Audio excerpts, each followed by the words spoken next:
Tonight's game on Fox brought to you by Dodge. You can take life as it comes, or you can grab life by the horns. Dodge. By Bristol Myers Squibb Company, hope, triumph, and the miracle of medicine.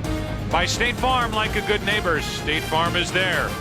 And by WebMD, redefining modern medicine. It is a crisp night, 57 degrees at last check in Boston. And Bronson Arroyo will take on this lineup for the Yankees. No surprise, Sierra gets his first start of this ALCS. He's the DH, and that moves Olerud down to 8 and Cairo to the number 9 spot. You see what the Yankees have done in the ALCS, and this right-hander is right in the center of it all. Not only for this Boston defense, but right in the center of all of New England's hopes, hoping that he and the Red Sox can get a win and climb back into this series. He pitched very well, Tim, in the division series, that clincher, as it turned out, here at home against Anaheim. And then the bullpen coughed up the lead, the grand slam home run by Vladimir Guerrero. Very few pitchers, particularly in postseason play, will tell right-handed hitters that he's going to come inside, but Arroyo has said that. I will come inside to right-handed batters. He's got a big sweeping breaking ball, and even with a high leg kick, he is very difficult to run on. Baseball fans, grab a cold, fresh Budweiser. It's game time. Take a look at the defense for the Boston Red Sox as they line up 10th in the AL in fielding percentage. And we look at the defense brought to you by State Farm. Ramirez, Damon, and Nixon in the outfield. We highlight Bellhorn. This has been a very solidly played postseason defensively for each of these two teams, the Yankees and the Red Sox, and away we go. Derek Jeter first up. Strike one. Broadcast also available in Spanish by utilizing the SAP button on your television, as Jeter, who is 1 for 7 in this ALCS, took a strike. 7 hits this postseason. He leans back and he gets one inside. 1 ball, 1 strike.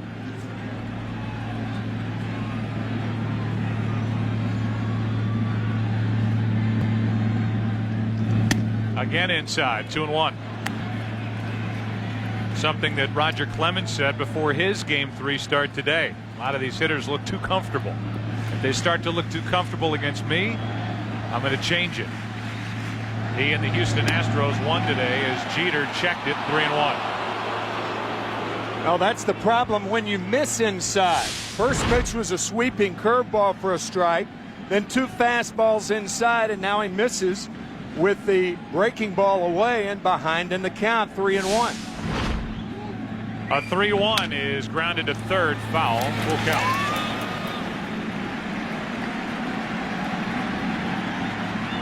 The combination on that sequence is good. It just missed far enough off the plate, but you saw Jeter just enough to check up. But what looked like out of his hand, the fastball in after the 2 fastballs in, makes him commit. Jeter good enough to hold off.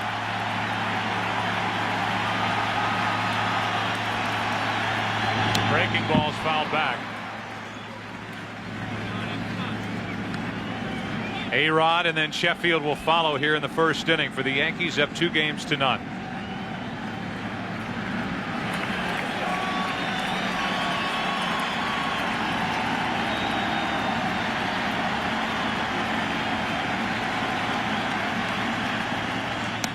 A leadoff walk. Fastball stayed high and tight, and Jeter is on to start the night for the Yankees.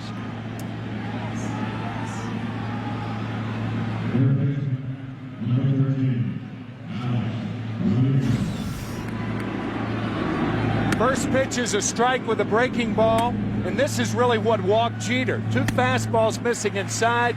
He misses with the breaking ball, 2-1, and after this pitch is fouled back, he misses with another fastball. Now it's A-Rod. Up and in, ball 1. And if you saw what the psyche that goes on in this, here you have an inexperienced pitcher, if you will, in Arroyo. He throws a ball forward, gets Jeter on first base, and Jeter's looking out at him like he threw it up and in on purpose. But that's more of Jeter being Jeter and knowing that let's get in this kid's head early. And And you could see A-Rod almost lean the knee into that pitch. He would have taken that for the team easily. It missed him, and it missed the strike zone. It's 2-0. Well, if you're going to take one for the team, take the curveball and not the fastball. It doesn't hurt as much. He tried to. So it's 2-0. Arroyo very confident as he takes the ball tonight. You see what he's done in his career against the Yankees, regular season and postseason.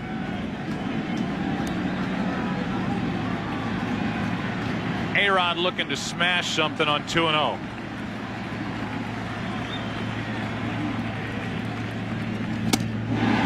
Arroyo gets it by him.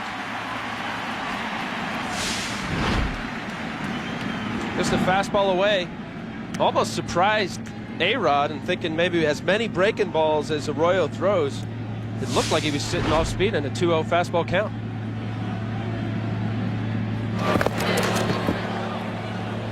All winter long, when Terry Francona was getting settled as the Red Sox manager, he kept hearing about how much he was going to love Bronson Arroyo.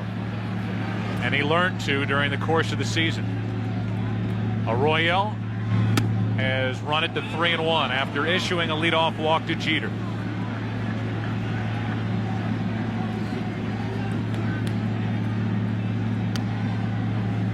Gary Sheffield waits to hit next. Boston 4-0 this season against the Yankees in games Arroyo started. The 3-1 chased it, full count. Joe Torre keeping Jeter calm at first base. Not a good idea to run on a 3-1 count with a good hitter at the plate, but he'll be running now.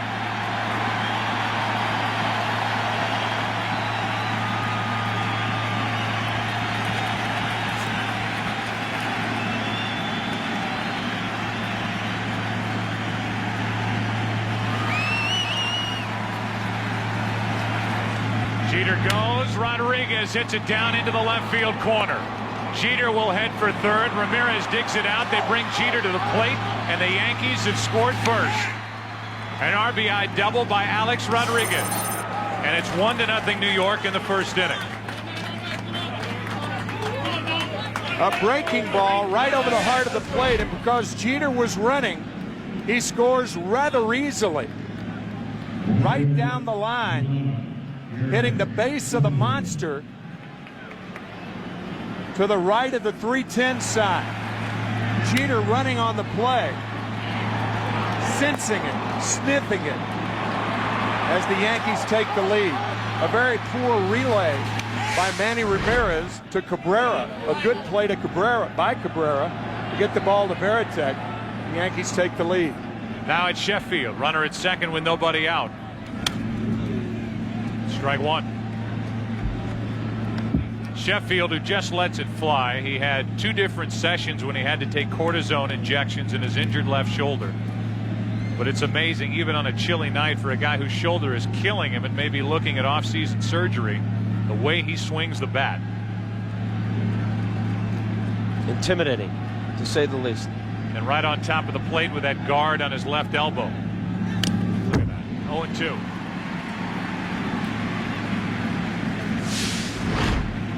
That's one of those pitches when you throw it, you realize even though it's only a strike and a foul ball, you made a mistake.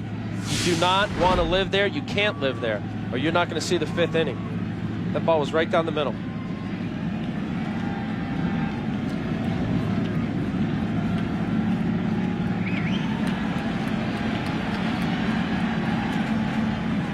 Reaching for it to spoil it, still 0-2. Isn't that the amazing part of Sheffield, though? A guy who can take the swings he took on the first 2 pitches, then can lean out and just get a little piece of this pitch. You don't think he's as controlled as he is with that type swing.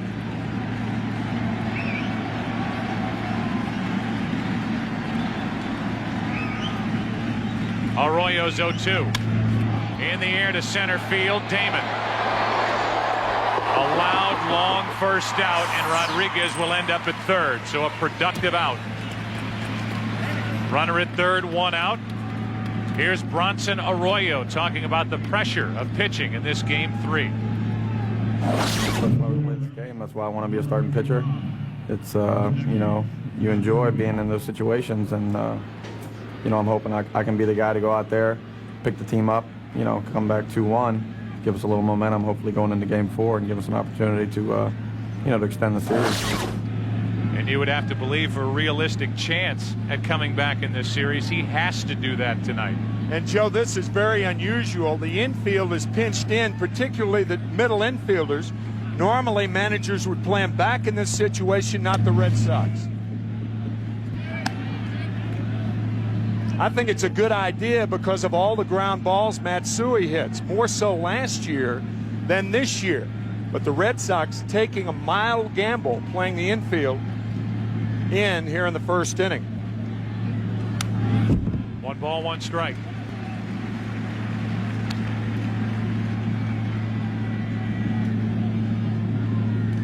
Bernie Williams will follow. A leadoff walk to Jeter, an RBI double by Rodriguez, and he's at third after the fly ball off the bat of Sheffield.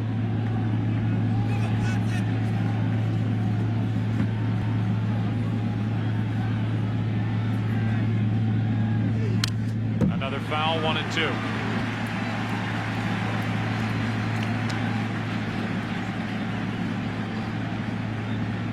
You may see A-Rod go in on contact. Bill Miller, the third baseman, playing way off the bag, and what you try to do if you're the runner at third is get off as far as the third baseman is. With the pitch, Rodriguez will move forward. Way down the line as Matsui hits it to deep right field. Back is Nixon at the wall. This ball is gone. Home run, Matsui, and it's 3-0 Yankees in the first.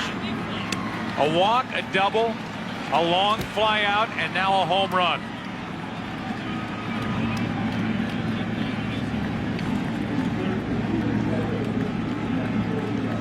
And Dave Wallace is going to have to pay a first inning visit to Bronson Arroyo. So the Yankees, for the third straight game, score first, and they've put up 3 so far. Tries to come inside with a fastball and didn't get it all the way in there. A 1-2 fastball that Arroyo would like to have back, and the Yankees will tell you nobody's gotten any more big hits than Matsui on the season. A-Rod cheering it out of the park, and it's 3-0. And Arroyo has been hit hard here in the first. Now it's Bernie Williams. Strike 1.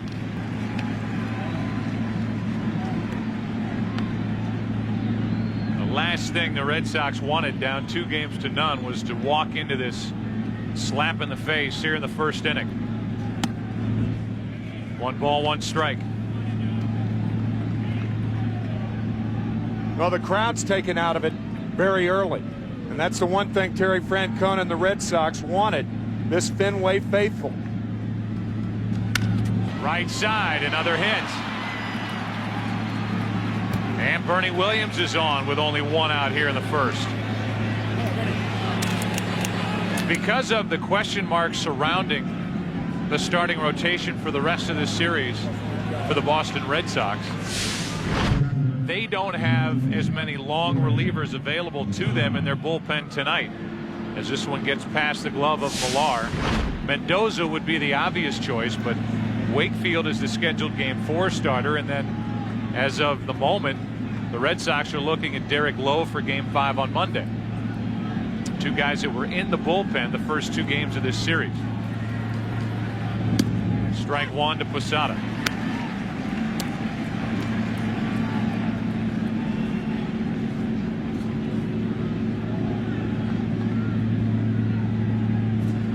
Derek Lowe. Here's an 0-1. 1 ball, 1 strike.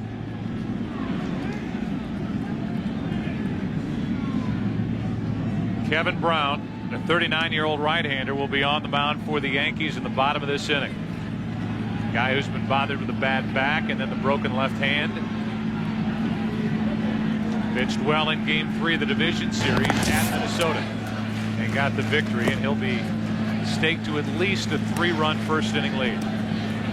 In the division series, the New York Yankees never scored first.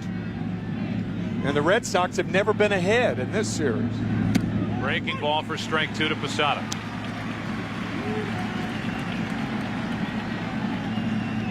This is where, as a pitcher, you have to realize it's a 1-2 count. He could go 2-2, 3-2 before he has to make an action ball over the plate. Unlike what he did for Matsui in a 1-2 count and a poor location on a fastball. He's got 2 pitches to expand the zone here. And that foul tip caught the home plate umpire, John Hirschbeck. It's still 1-2.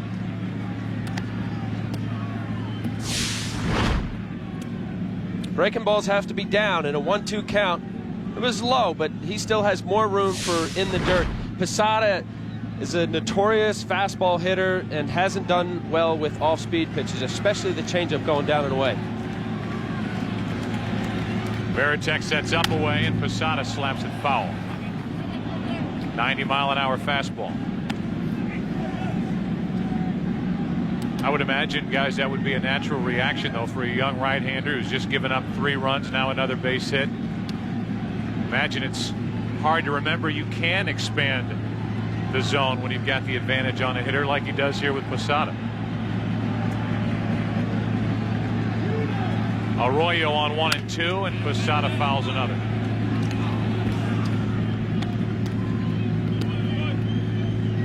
See what Joe Torre's group has done in the first inning of this ALCS. 7 for 14 with 6 runs scored.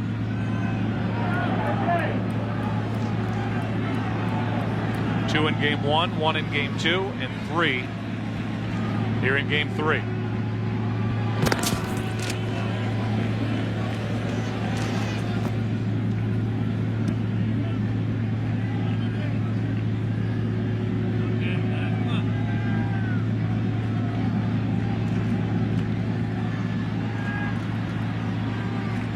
One on, one out. Posada's jammed up the middle. Might be 2. Cabrera, double play. The Yankees keep on rolling. After a half in game 3, Yankees up 3-zip. The League Championship Series on Fox brought to you by DirecTV. Sports in 100% digital quality. DirecTV, sports biggest fan. By T-Mobile. Get more minutes, more features, more service. And by AIG for insurance, loans, and retirement. AIG, we know money.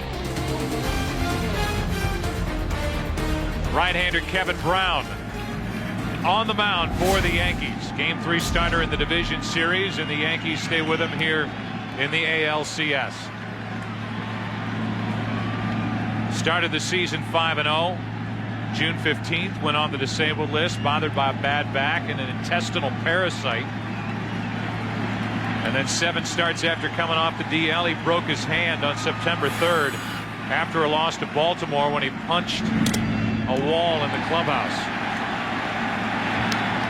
Had to apologize to the organization, to his teammates. Pitched poorly off the disabled list, coming back in a game here at Boston. Then pitched well against Toronto. And here he is, his 2nd start of the postseason. 1 ball, 1 strike. Kevin Brown, the starter for the Yankees. Johnny Damon, the starter for the Red Sox. He has got to get on for the Red Sox to be successful. 5 strikeouts and 8 at-bats, 0 for 8 on the series. He said, I've got to be better. I will be better. And that is not only on the shoulders of Damon, but up and down this Red Sox lineup, with, I would say, Ortiz and maybe Veritek the exceptions. Speaking of on the shoulders of Damon, his hair is not as much on the shoulders of Johnny. Just off. 2-1.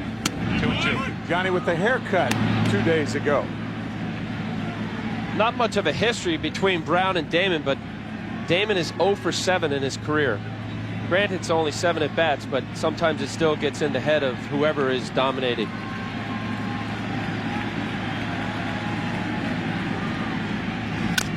Up the middle to his left. Jeter gets it on the high hop. 1 out.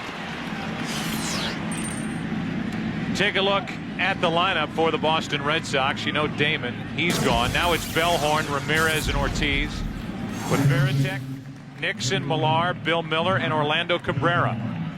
Batting in the number 9 spot, the big stat that everybody's been kicking around after the first 2 games. Boston 1 for 37. Now 1 for 38. The first 6 innings of these matchups with Yankee pitching. They have had 2 base runners in the first 12 innings of the first 2 games. It's tough to win. It is.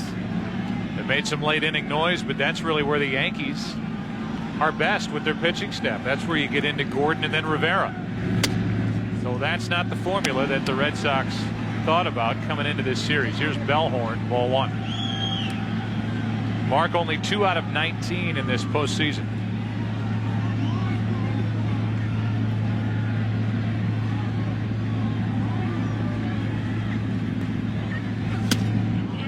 One ball, 1 strike. All fastballs from Kevin Brown thus far, 7 in a row.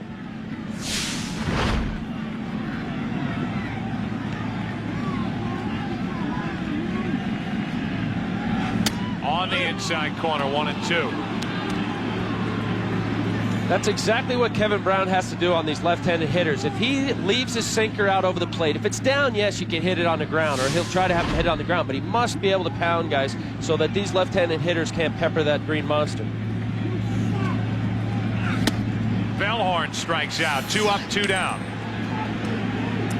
And we look at the defense for the Yankees. See how they cover the field. Is brought to you by State Farm. Matsui, Bernie Williams, who at one point in his career was nearly a member of this Boston team. Then Sheffield and Wright, Rodriguez, Jeter, Cairo, and Olrud, with Posada catching Brown. Here's Manny Ramirez.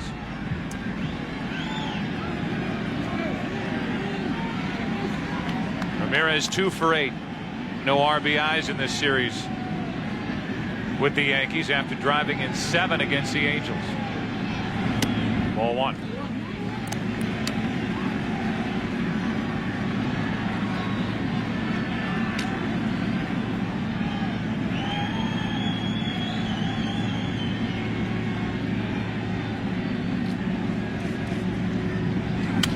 Big swing by Ramirez, a ball and a strike. It's very important for major league pitchers to work a lineup.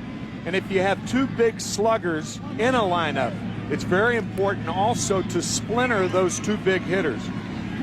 Have a guy like Ramirez up with 2 out and nobody on, get him off and get him out, and then have Ortiz lead off the next inning.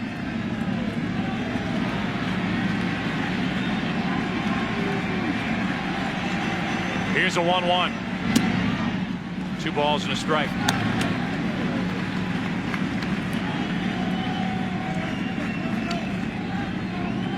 The innings 1 through 6 and what these 2 teams have done offensively. And what you lose in all that, or at least one thing we haven't highlighted, the starting pitching for the Yankees between Messina and Lieber. Lieber was phenomenal. Messina in game 1 had a perfect game going into the 7th. 3 balls and a strike now on Ramirez.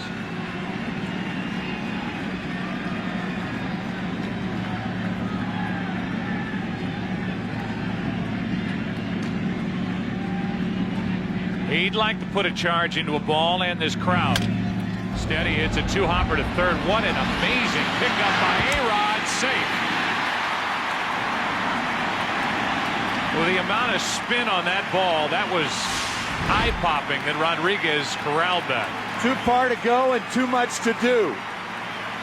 Fielding it too deeply, and the long throw not in time.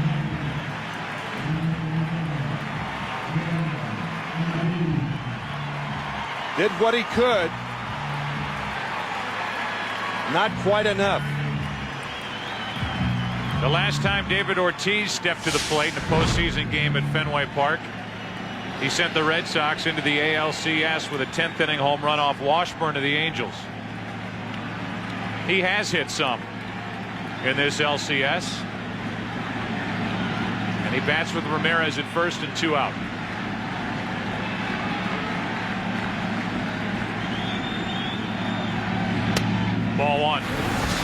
Here it is, Game 3, Division Series. Series over. And that's his stroke.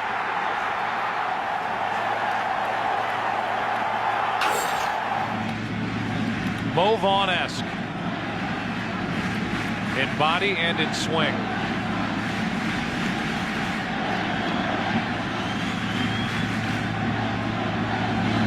On the outside corner.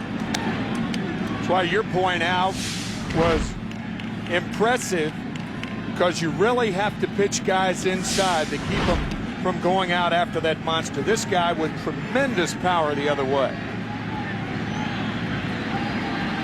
See what he's done in his career against Kevin Brown.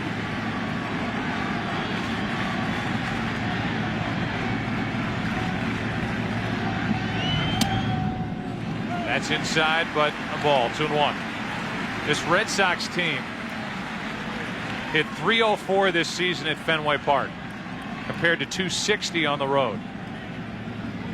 Terry Francona talks about the different dimensions and the angles in the outfield with these hitters looking out that way, trying to pick up pitches, that it works to their advantage.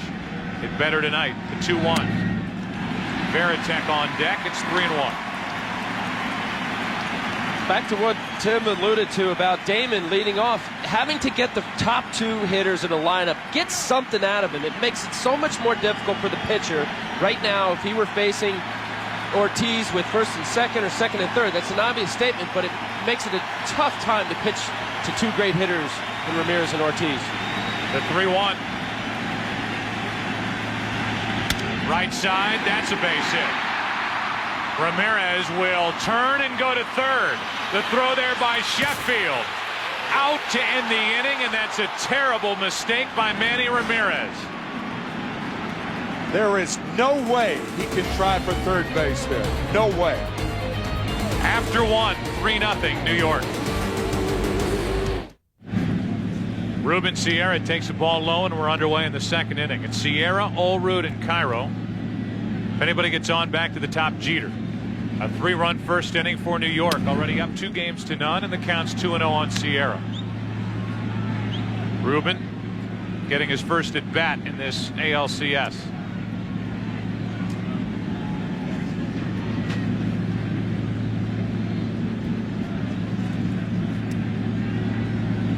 There's a strike. 2-1. There's so many things wrong with Manny Ramirez being thrown out, making the third out at third base.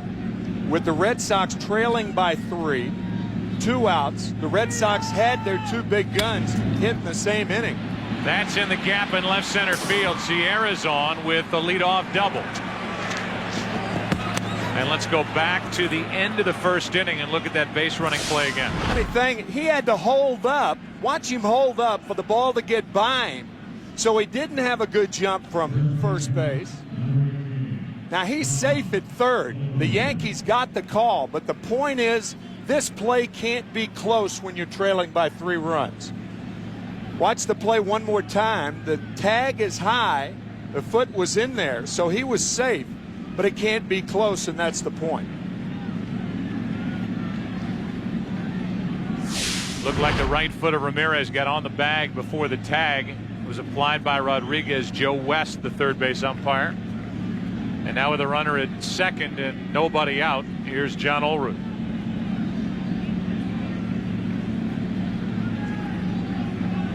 Deadly quiet here at Fenway Park.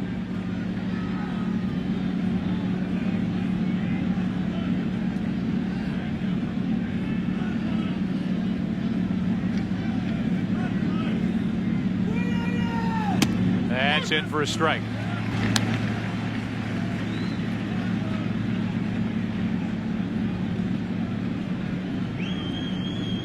Allrood hit a crushing home run for the Red Sox, and it was a huge drive as it turned out, a 2-run home run in game 2. That's off the end of the bat for Cabrera. Runner at second, 1 out. Let's check in with Chris Myers. Joe, I'm down here on the field. You talked about Terry Francona, how important the hometown Red Sox fans were for his team. He said they are wacko in this kind of a series, and they go bananas from the first pitch, and they did. But since then, the Yankee bats have silenced this crowd. And some of the Yankee players, in fact, Gary Sheffield before the game saying, we know they want to get up early in the game. We're going to make it a point to get ahead of the Red Sox and take the crowd out of it. All right, Chris, it started with a leadoff walk, then a double by Rodriguez to score Jeter. A deep fly out by Sheffield, and a 2-run home run by Matsui. Breaking balls popped up right side, foul ball. Millar gives it a look. 2 out. And the Yankees missing a chance to this point with a leadoff double. It's going to be up to Jeter. Arroyo trying to pitch around that double by Sierra with Veritek, Nixon, and Millar coming up for the Red Sox in the second.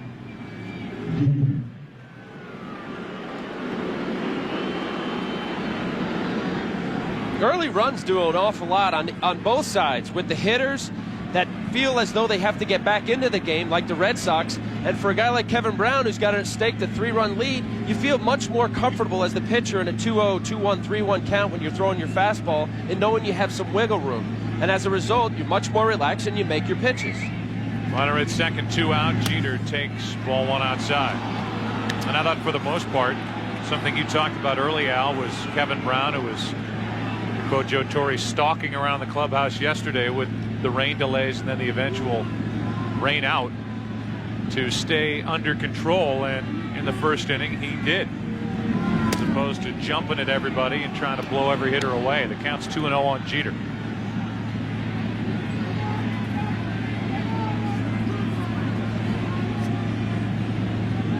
A leadoff double. Olerud popped up, so did Cairo, and now a 2-0 pitch. Jeter takes ball 3.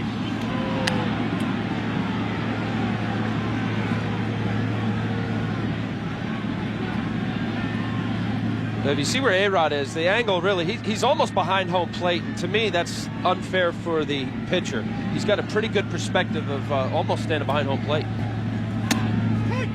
3-1. You'll see hitters in various parts where they'll almost get right behind home plate. And what they're doing is they're just seeing arm angle. He's looking in the backdrop in center field as to what to pick up. Release point. Funny thing, here at Fenway Park, there is no on-deck circle.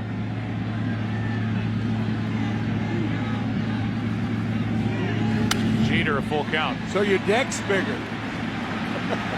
It's a bigger deck that hitters have to work with. That's where all the paraphernalia that hitters use are, but there's no circle in which a hitter technically has to stand. John Hirschbeck, the home plate umpire, could force Rodriguez to move if he wished.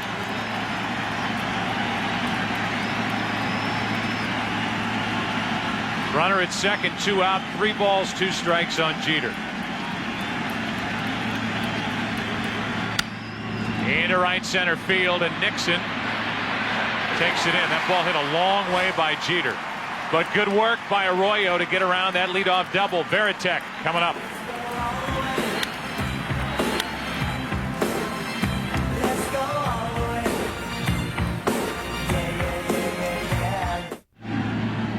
Bottom of the second, 3-0 Yankees. And Jason Veritek is first up. Nixon and Millar will follow. Ball 1. I got a note when I came into the park that said, sometime during the broadcast, would you please wish Tim McCarver and myself, Steve Portney, from Red Sox Security, a very happy birthday. Oh, that's nice. Happy birthday, Tim. Thank you very much.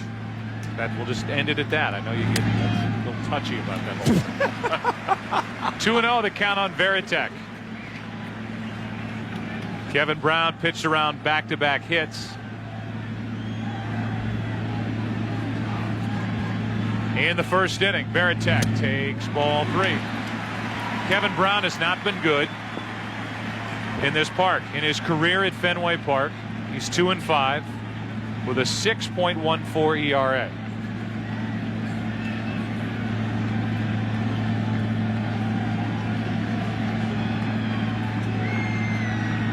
Veritek takes a strike.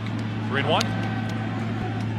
I tell you, with that windup of Kevin Brown's, I don't see how he can pick the target up as well. That was part of our scouting report. Almost looks away, turns his back to home plate, but somehow has good enough control. He says on the leadoff walk. Leadoff man is on for Boston throughout the LCS. We're going to identify a key matchup in the game and determine who holds a direct TV advantage. We compare the Red Sox starting lineup, their home and away batting averages. A distinct advantage here at home for this Boston 9. 1 run a game more on average at home than on the road. And here is Trot Nixon.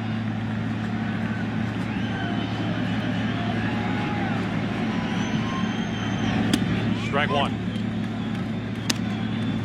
Some pitchers pick up a target, they pick up a spot on the catcher's mask or shoulder or knee, shin guards.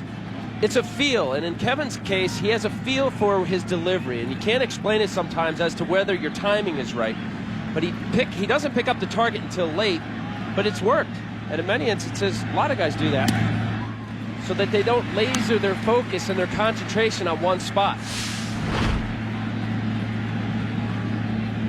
Turns away, and then he'll pick up. That's considered late, but he has a target.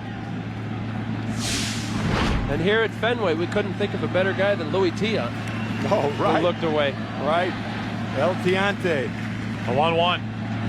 Nixon double hit, but it only counts as 1 strike. 1 ball, 2 strikes. On deck is Millar.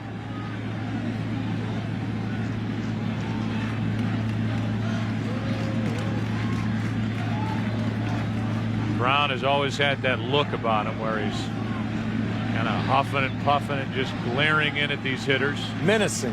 Yeah, that's a good one.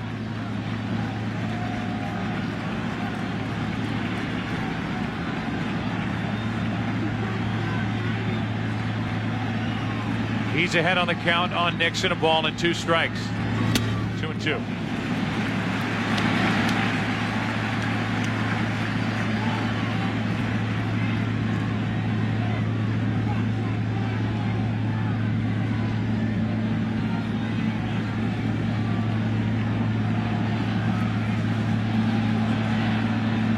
These Red Sox hitters making Kevin work. The 2-2 pitch. Down the right field line. Well hit. Back is Sheffield. At the wall. The Red Sox strike for 2. Nixon makes it 3-2.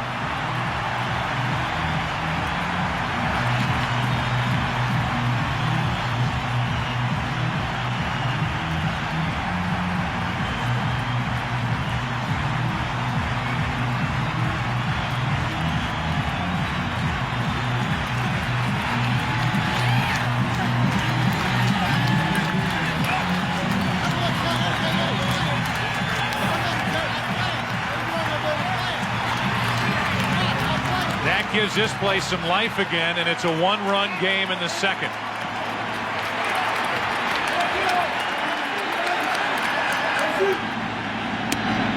Millar takes the ball. That was a sinker that ended up sinking about 378 feet from home plate in the stands, not the plate.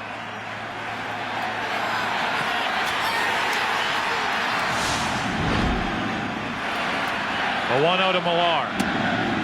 Ball and a strike. You come inside on a left-handed hitter, generally speaking, you go belt up.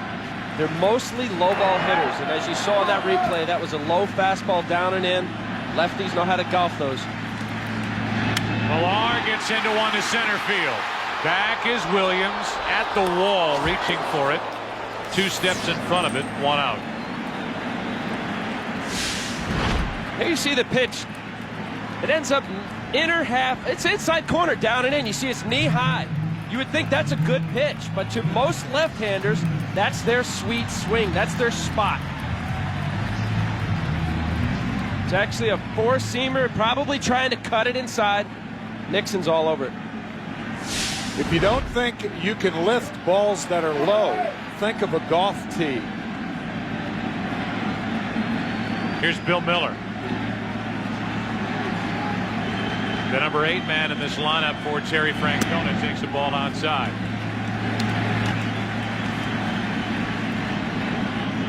That's 3 hits and a walk against Kevin Brown to this point. The Red Sox ran themselves out of the first.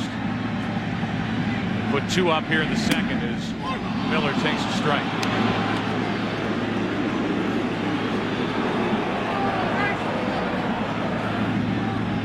Three for 6, 2 runs tonight compared to the early going in games 1 and 2. 2-1.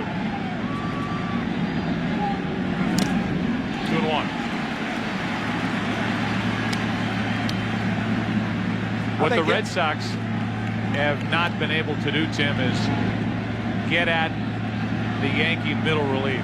And it just shows you that no matter how big your payroll is these days in baseball, 184 million, whatever the number, you are vulnerable in the middle. And if the Red Sox can get to the middle relief of this Yankees team, that's when they should do their damage. That's exactly right.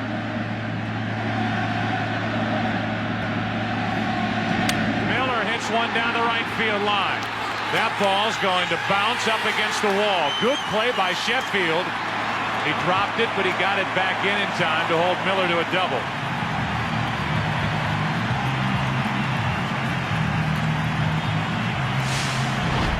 If Sheffield doesn't make this play, this ball's a triple. That's the tricky part. One of the tricky parts of this field right here, and one of the quirky little angles. You don't know whether to go close to the wall or back up. And Sheffield made a great play, then dropped the ball, holding Miller to a double. Once again, Brown trying to come inside on these lefties, which he has to here with the green monster in left field. But when you come in, he's got to be higher than that. He's just missing with his spots right now. Cabrera.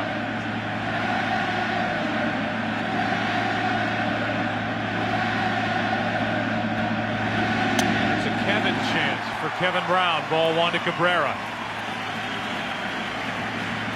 I don't think Brown has thrown a breaking ball yet. Everything has been, for the most part, he's working off the fastball. You got to mix in some off-speed stuff to these Red Sox hitters. Cabrera, for the first time since joining the Red Sox, is batting in the number 9 spot.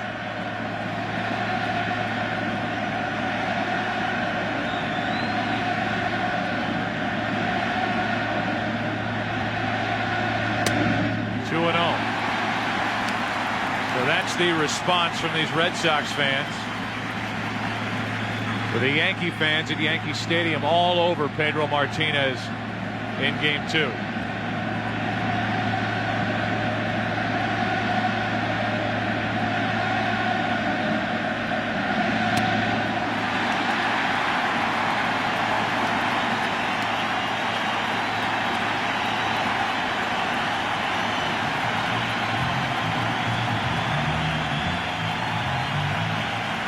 The last 3 pitches hit by the Red Sox tonight against Brown.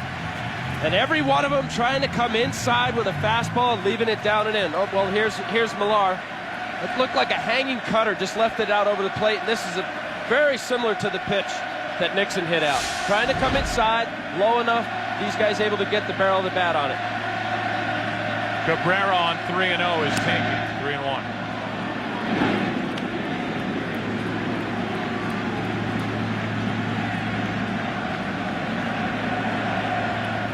After Bill Miller, Cabrera has the most at-bats against Kevin Brown. He's 7 for 21 with 1 home run. He's had some success against Kevin. Full count.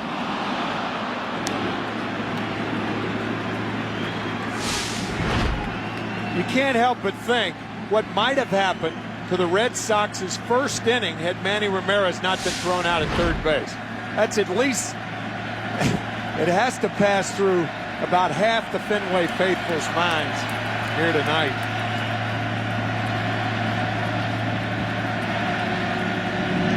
Cabrera grounds to third. Alex Rodriguez, a good play. That ball almost got over his glove. But he reached out to get it. 2 out. And it'll be Damon.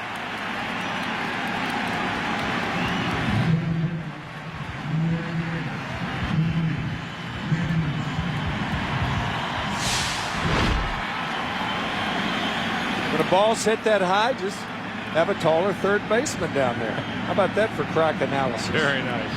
Thank you. And happy birthday to you. Damon is looking for his first hit. He's 0 for 9. Brown trying to keep the lead. Right side, awful route. This game is tied. The throw to the plate, too late, not even close, and with that, Damon down to second as Cairo makes a mistake. It's 3-3.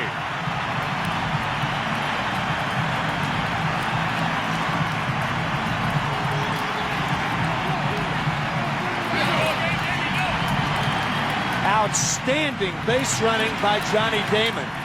Off the end of the glove of Olerud. And Cairo, who was going to his left, had to retreat to his right. And sometimes you just have to concede a run. Miller with a good jump off of second base, being waved home by Dale Swain. Outstanding base running by Johnny Damon. On that throw, he sees there's no cutoff man. There can't be. Olerud was breaking toward the bag, and Damon ends up on second. Now a wild pitch ends up near the backstop, and Damon goes to third with 2 out. And here comes Mel Stottlemyre.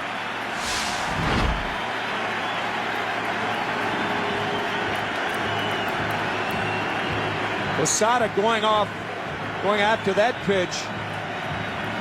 One-handed. Ball hits off the heel of the glove. A wild pitch. But a ball that Posada usually corrals. It looked like a split finger, and Posada, from the right-hander, he's anticipating a split finger going down and away from the left-hander. And if you saw that pitch, Kevin kind of hooked it, and it ended up looking like a slider.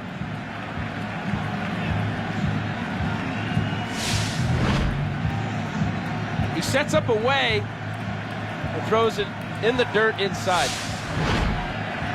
1 ball, no strikes on Bellhorn, who drove home 82 runs during the regular season. Brown is trying to figure out any way he can to get out of this inning. He's given up 3.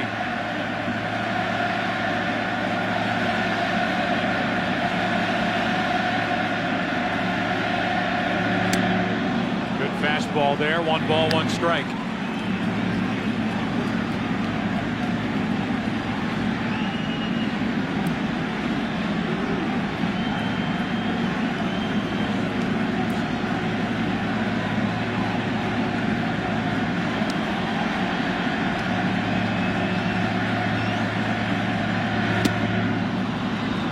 Kevin Brown, who after coming back from that broken left hand, the self-inflicted wound, couldn't get through the first inning here at Fenway Park. Went 2/3 of an inning, 4 runs, 6 hits, and an 11-4 loss. On the 26th of September, is having a rough second. It's 2-2 on Bellhorn.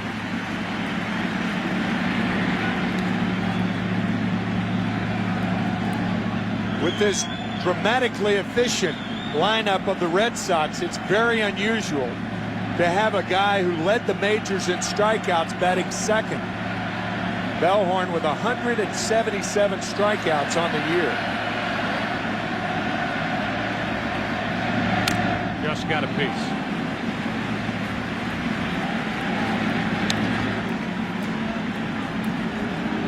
And Kevin Brown just called Posada out to talk.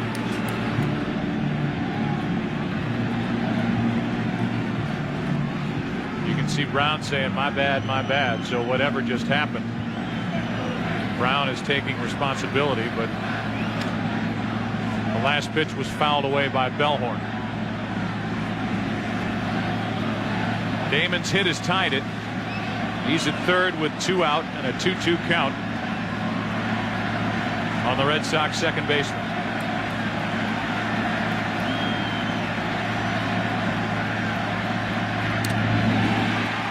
Full count with Manny Ramirez on deck.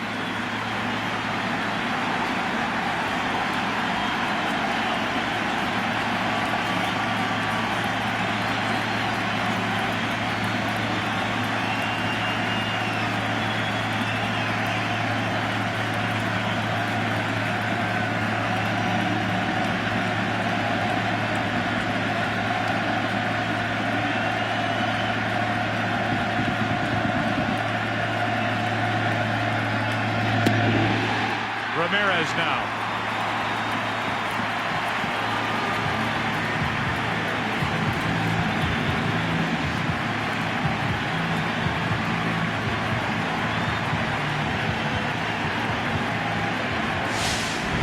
Well, the Red Sox thought there might have been something going on at Yankee Stadium with Pedro getting all these signs like an air traffic controller. There's nobody on at second base, and Posada's giving signs like there is.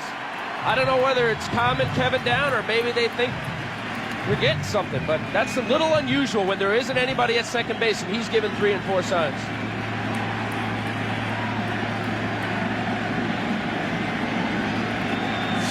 First and third, 2 out for Manny Ramirez. One of the most dangerous hitters in all of baseball. Over in 130 runs during the regular season, 3rd best in the AL. Strike 1. That's only the 3rd batter Kevin Brown has started, with pitch 1 being a strike. And Javier Vasquez is getting loose for the Yankees in their bullpen.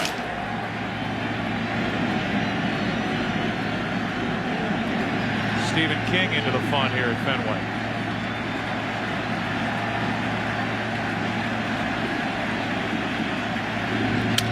Hard hit. Jeter can't make a play. Safe, and the Red Sox have their first lead of this ALCS.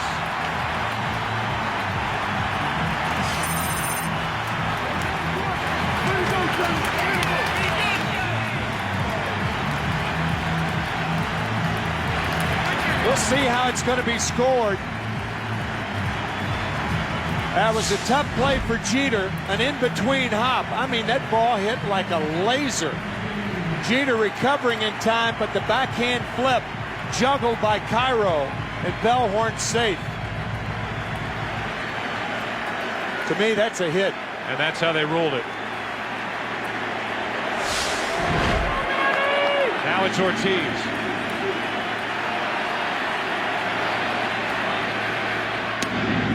Ball 1. Now they've changed it to an error.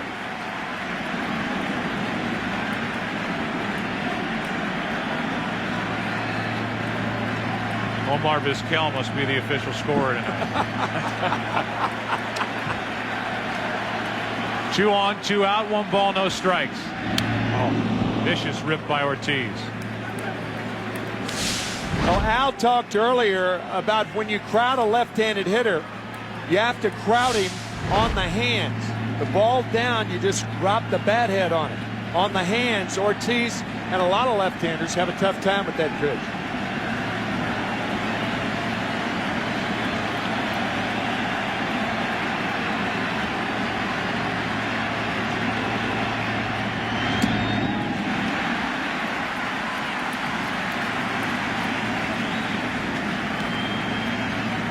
Ortiz, the 9th man to bat in this inning. It started with a walk to Varitek, Nixon a homer. Millar hit the ball to the wall in center. A double by Miller. Cabrera grounded out. A hit by Damon, a walk to Bellhorn, and then a smash to short, ruled an error on a ball hit by Ramirez. It's remarkable how many multi-run innings start with a walk.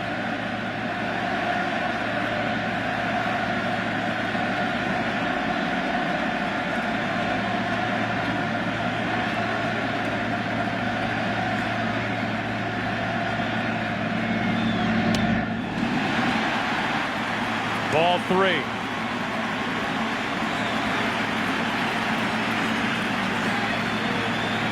Damon giving himself a pedicure while the ALCS is hanging on every pitch for the Red Sox. 3 balls and a strike.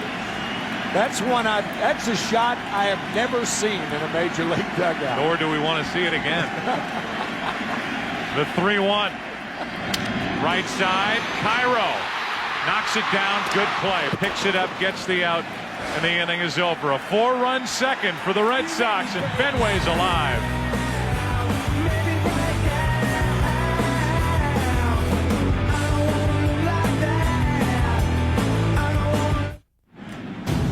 Tomorrow, NLCS Game 4, Cardinals and Astros, with St. Louis up 2-1. And then Game 4 here at Fenway Park. Right now, the Yankees up 2-0.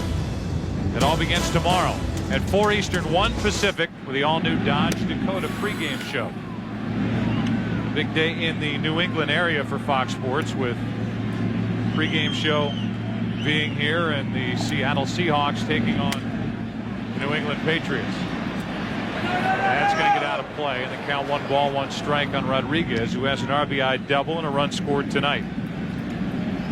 We're in the 3rd inning now, and it's 4-3 Boston. A 3-run first for the Yankees, a 4-run second for the Red Sox, with RBIs by Nixon and Damon.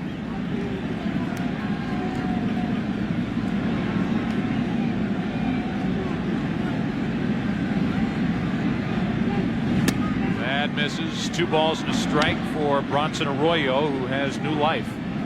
So unusual seeing Jimmy Johnson and Terry Bradshaw and Howie Long around the batting cage before the game. A lot of fun. They took it all in and had fun, and that's going to tie this game. A blast out onto Lansdowne straight off the bat of Rodriguez, who's 2 for 2, and it's 4-4 in the 3rd.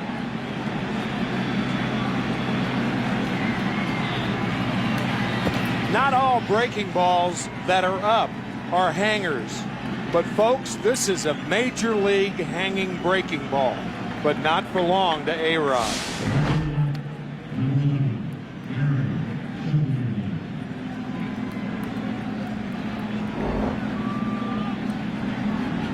Hit a ton over the monster. Now it's Sheffield, ball 1. 5th career postseason home run for Alex Rodriguez, who is now 5 of 11 in this series. 2-0, and whoever got that ball, or whoever had a ball, just fired it back over the green monster and onto the field out and left. That's an effort to throw one back. Ooh. Effort to throw it that high, right.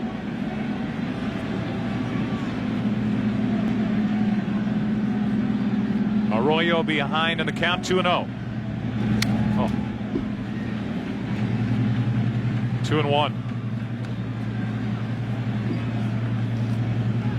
As we talked about early, and I know they showed it in our pregame show, Arroyo was the guy on the mound when Alex Rodriguez was hit here on July the 24th. It started that brawl. Veritek was right in the middle of it. We happened to be here, and it was later in that game that Bill Miller took Mariano Rivera deep and out of the park in right center field to win the game for the Red Sox.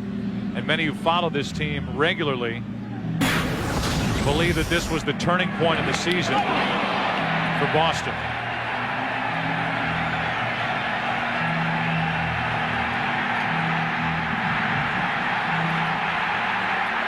And Veritek, who's a leader on this team, took the fight to the Yankees in that case with the hand up into the face of Alex Rodriguez. Here's a 3-1 to Sheffield. A walk, and he's on with nobody out. And then on top of that, the Red Sox late in the day had a come from behind win. There's already action for the Red Sox out in their bullpen. It was that night on the 24th of July, Bill Miller won the game off Rivera. Not every time when a pitching coach goes to the mound does he have something substantial to tell a pitcher.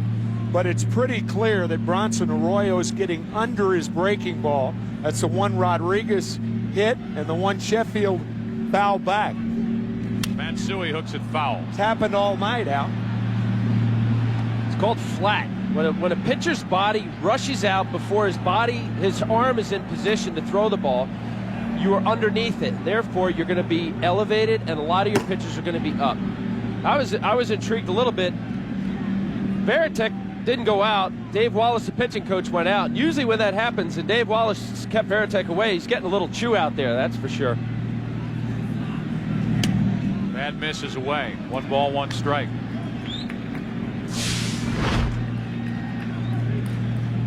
He's got a quick delivery not from the windup. He's usually about a 1-2 to the plate. And in some instances, if your body's out in front, you're going to leave the ball up. On 1-1, there's a strike. When you say 1-2, you mean 1.2 seconds. And if there's one thing a first base coach and a bench coach are looking at, is time from that set position to getting the ball to home plate. So there's double barrel action out of that bullpen. Vasquez for the Yankees, Mendoza, a former Yankee, for the Red Sox.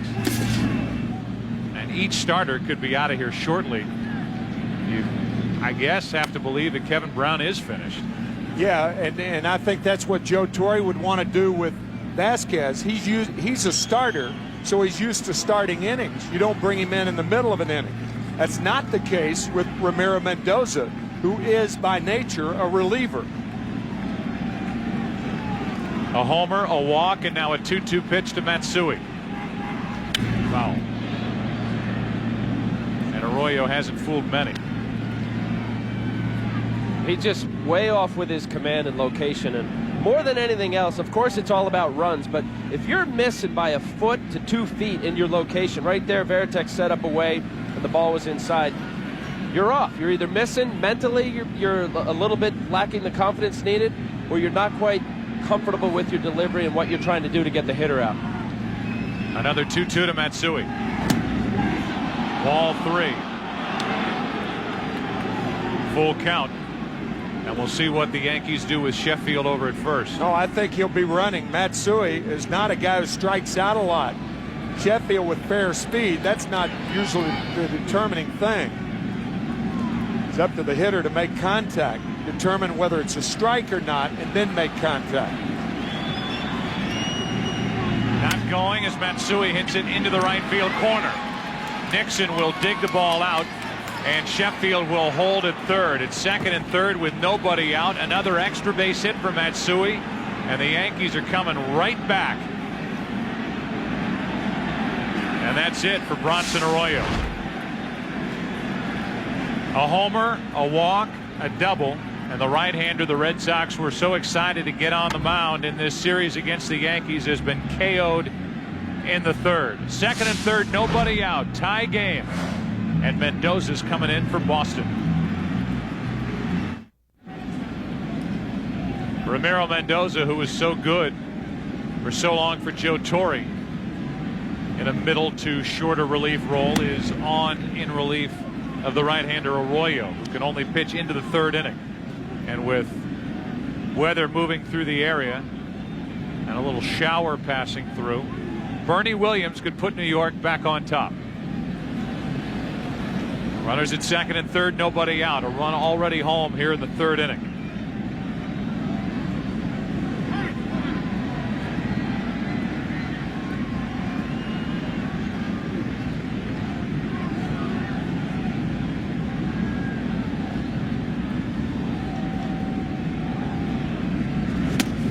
One ball, one strike.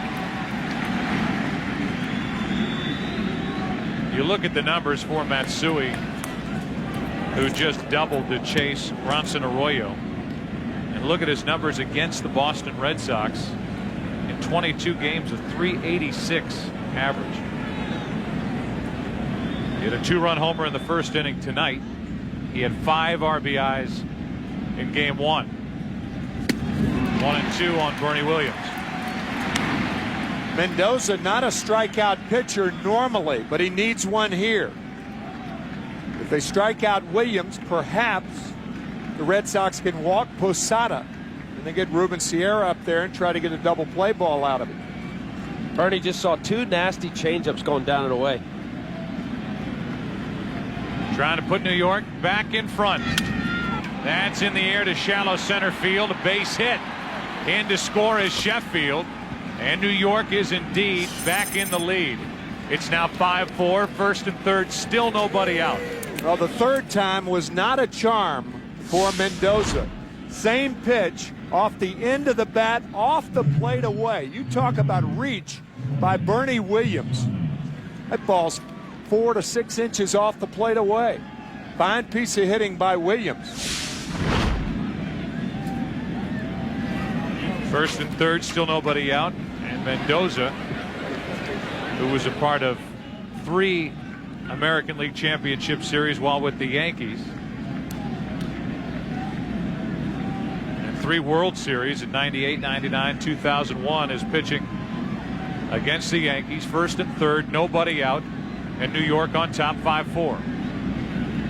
Posada takes a strike.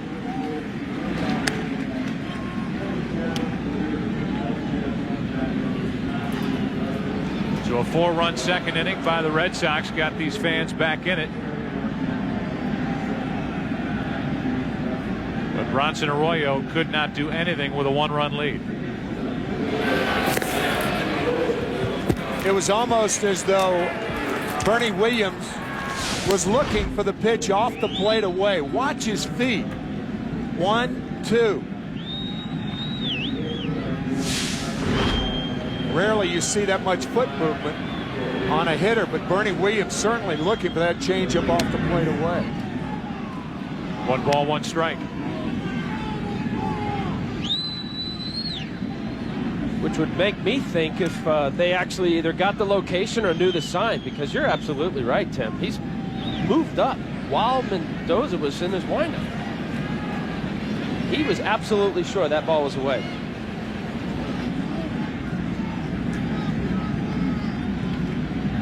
The 1-1. A strike. An 85-mile-an-hour pitch from Mendoza. It's 1-2.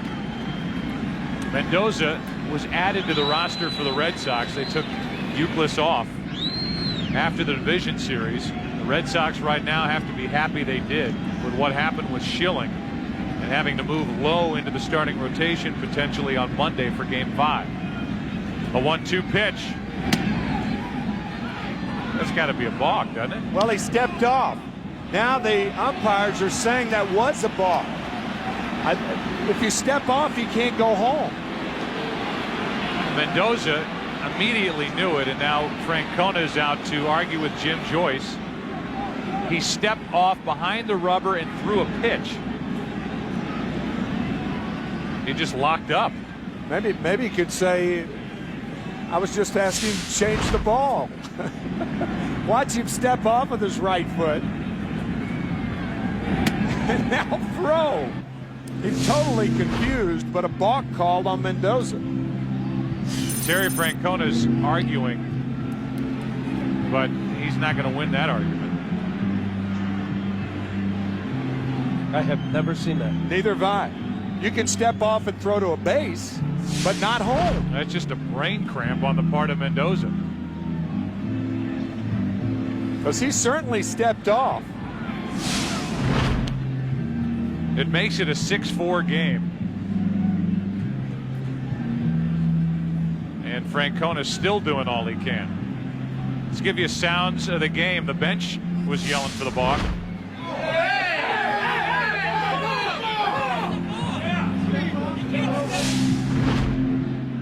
Take it easy, guys.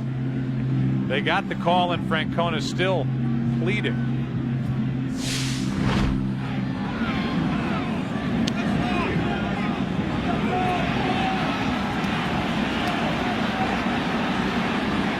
I think the ruling is once you step off, you can go to first, second, or third, but you can't go home. And that's why Terry Francona lost the argument.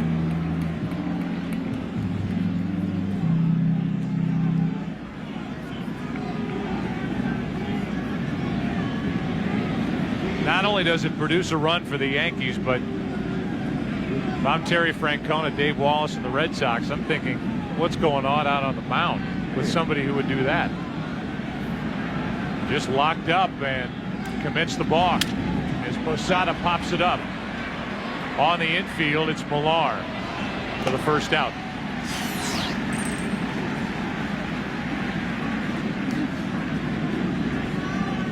So a runner at second, 1 away, and the batter will be Ruben Sierra, who doubled his first time up.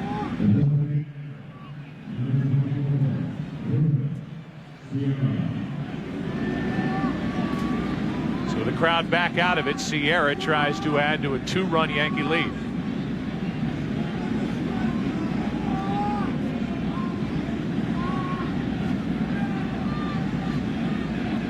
All 6 runs charged to Arroyo as a wide strike is called on Sierra.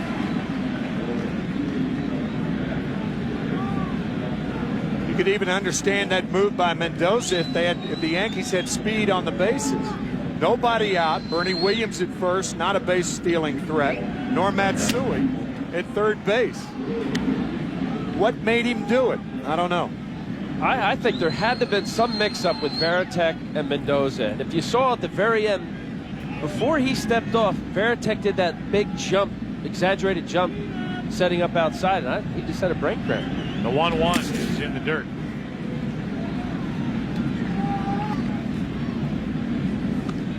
That movement is something we saw a lot of in games 1 and 2. Late movement on the part of the catcher Varitek.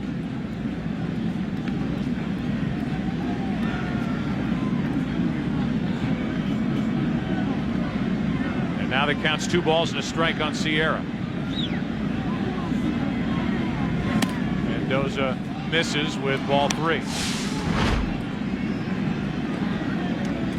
All right, let's see what Varitek's doing here. He's took a prolonged look in the dugout. He's given signs. This is a fastball away. Sierra swings and misses, full count. I don't get it. I don't either. They brought Matsui home and put Bernie Williams in scoring position. Then the pop-up followed.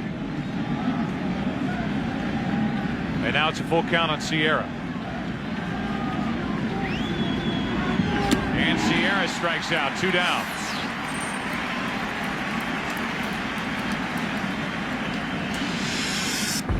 Good changeup out of the strike zone to get Ruben Sierra.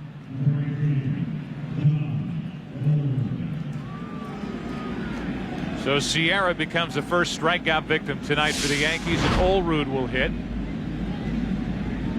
Looking for a 2-out RBI base hit to score Bernie Williams. 3 in the first for the Yankees, now 3 here in the third, and they lead 6-4. Strike 1 to Olrud.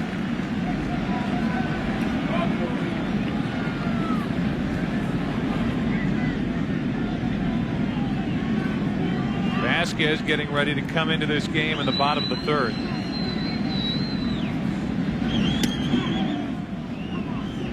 Ball 1 to Olrud. When you think of postseason, it comes down to the team that executes the best. And if you look at this game so far, you would hate to think that if the Red Sox were to lose this game, it's based on a balk and poor base running in the first inning. Both mental errors. The 1-1. Olrud checked it, 2 balls and a strike. Wind is really whipping around here at Fenway Park. The showers that were here a moment ago returned barely. And Leskanic is getting loose. Terry Francona does not have a deep bullpen tonight. 3-1 on Olrud. Right now he's got Embry and Myers, the 2 lefties. He has Timlin, Leskanic, and Folk. Lowe is out of there. Wakefield was there the first 2 games, but he starts tomorrow. And Mendoza's already been used. Here's a 3-1 to Olrud. Off the end of the bat. Tough play. Cabrera. Good play to end the inning. It's a 6-4 Yankee lead. Bottom of the third at Fenway. Tomorrow, JB, Terry, Howie, and Jimmy are on the road. They're very close. In fact, they're all here at the park. They set up shop to broadcast America's #1 pregame show live from Foxborough, home of the undefeated Patriots. Plus, Jimmy counts down his 10 greatest teams of all time. Plus, Ty Law will go 10 yards with TB. That's tomorrow, noon Eastern, 9 a.m. Pacific, here on Fox. The new right-hander for the Yankees is Javier Vasquez. Brown, 2 innings, 4 runs, 3 earned, 5 hits, 2 walks, a strikeout, a home run. And here is Varitek, who started the 4-run second with a walk, dealing with Vasquez.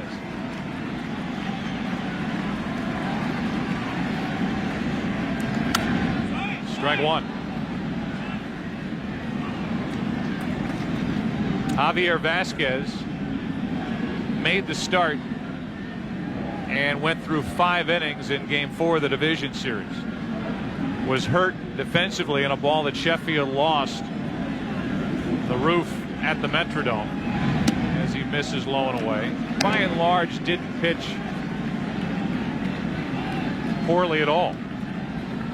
But in this LCS with Orlando Hernandez, El Duque ready to go, Vasquez in the bullpen. And now very much in the middle of it all as he falls behind 2-1. And how about Wakefield, tomorrow's starter, in the Boston bullpen? Terry Francona told us that Wakefield would not be in the bullpen. So you wonder if he'll be starting tomorrow, if he pitches tonight, highly unusual. Or if he's moved Derek Lowe up to start tomorrow, you could do that and start a guy like Schilling on Monday if it goes that far. Plot thickens. Yes, it do. 2 balls, 2 strikes on Varitek leading off. And a check swing. He didn't go a full count. You see what broadcasters do up here, Al Leiter, when you're down there pitching? I mean, we've now figured out the next 3 starters for the Boston Red Sox. Well, you better go tell Francona, because I don't think he knows. 3-2 on Varitek. Nixon on deck, and Varitek with a base hit to get the 3rd inning started for Boston. Let's check in with Chris Myers. All right, thanks, Joe. We're in the Green Monster seats with tough guy Howie Long, who's not just here for the pregame show on Fox for the Patriots and Seahawks tomorrow. He's here, of course, as a lifelong Red Sox fan, born and raised in Boston, and seen a pretty good game tonight. Yeah, great game. It doesn't get any better than this. I think this is the greatest rivalry in sports, and I've been a lifelong Red Sox fan. I remember growing up as a kid watching the Red Sox on UHF Channel 38 with the little coat hanger, and I just don't think the Red Sox-Yankee rivalry can be duplicated. This is as good as it gets. We're at Fenway. We're on the Green Monster. This is great. Of course, the Patriots having all the success that the Red Sox have had problems with over the year. Derek Jeter, does he remind you anybody in the NFL? Yeah, you know, I think Tom Brady and Derek Jeter are the same kind of guy. You know, they don't put up great numbers. They just win championships. And I think Brady is a great example of poise under fire. And last week was a great example. Finds a way to win. Maybe didn't play his best game, under 80 yards passing, but converted on 2 TDs. All right, and if you were talking to this Red Sox team, I know you mingled with both sides before the game. Size up what you think will happen the rest of the series. Well, I saw Wakefield run out to the bullpen. Of course, we could throw him on 2 consecutive days because he's a knuckleballer. And I know they've struggled with him. They gave up that 1 big home run last year, obviously, but it doesn't get any better than this. I'm enjoying the evening. Bradshaw even enjoyed it here. Yeah, which he doesn't understand baseball, right? He doesn't know a thing about baseball, but he definitely enjoyed it. All right, well, enjoy the rest of it. Good luck to your Red Sox. He'll be at Gillette Stadium with the Fox NFL Sunday crew for the pregame with the Seahawks against those streaking Patriots. Let's go back to Joe, Tim, and Al. All right, Chris, thank you. Grew up in Charlestown and grew up a Red Sox fan, Howie Long. The whole gang here, including JB, who was here earlier. Having fun at Fenway Park. Vasquez, only his 2nd career relief appearance, and it happens right now. And a check swing foul by Trot Nixon. But just to talk about it again, I mean, now Leskanic is getting loose for the Red Sox in their bullpen. So they're rotating guys in out in that pen. But according to Terry Francona, Wakefield is not the kind of guy anymore at this point in his career who, even though he throws a knuckleball, he believes could go on back-to-back days. And that was the story prior to Game 3 yesterday before the rainout. 1-2 pitch. Nixon strikes out. 1 on, 1 out. Looked like a backdoor breaking ball. What happens, particularly left-handed hitters, when they see the spin on a pitch like that, they're accustomed to that spin bringing the ball inside. When it stays away, you almost have a flat-footed swing at that ball outside. Fine pitch by Vasquez. He stayed ahead the whole at-bat, unlike the Varitek at-bat where he went 3-2. Vasquez, a fastball pitcher. Varitek got a fastball base hit. There he was ahead. He got the breaking ball. That's exactly what pitchers try to do to hitters. Millar falls ahead. I should say Vasquez falls behind, and the count's 1 ball, no strikes. Millar made a loud out his first time up as he fired the ball out to the wall in center. That came after the 2-run home run by Nixon. 6-4 Yankees, and that's a strike with Millar flinching at the plate. If Millar's sitting on this is what's called a hanger. It stayed enough inside. No, it wasn't a hanger. It was inside enough. But that ball's out a little further. Millar would hit it very hard.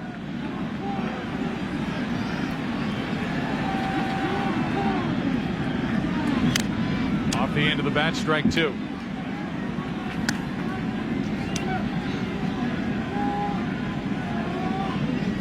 Vasquez was an all-star this year in the American League, but really struggled in the second half. Point where people speculated there might be something wrong with his arm. He says there isn't. And Millar hits one to left. Green monster off the middle of it. Veritek is going to third. The throw there, too late. Down to second. Millar safe. Second and third, one out. We have seen a lot of mistakes made by both clubs. Matsui throwing to the wrong base. If he throws to second, you hold Millar to a single. Good base running by Veritek. Matsui not realizing who was running. Veritek is a fast catcher. One hands the ball. If he goes to second base, you at least hold Millar to a single and perhaps throw him out.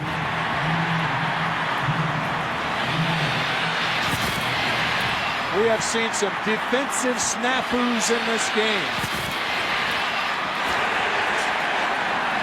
Now it's second and third, one out, and Bill Miller is at the plate. 6-4 New York, third inning. Miller takes the ball.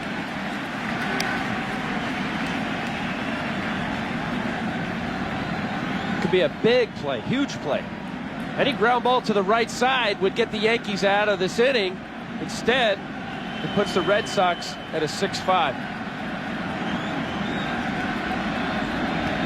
A 1-0. 2 balls, no strikes with Cabrera on deck.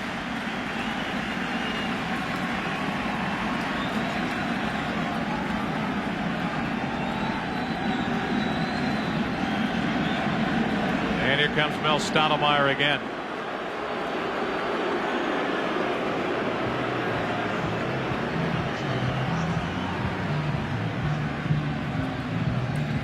Kevin Millar, who did a lot of his damage with a bat in his hands at home as opposed to on the road, talks about the advantages, how he lights it up. So do his teammates here at Fenway. This is your home batter's box. I mean, this is your music you're walking to the plate to. This is your fans that are behind you. It's just an electric atmosphere, and you know, and the pitchers are going to make more mistakes when they're in trouble, and they're in trouble a lot more here than they will be at their home stadium. And I think when you get pitchers in the stretch, and you get that crowd noise getting up, boom, and now they hang a curveball. You know, now the fastball's down the middle instead of in or out. And look at the difference. Miller, the guy at the plate, 119 points better at home. Here's a 2-0. Miller 3-0.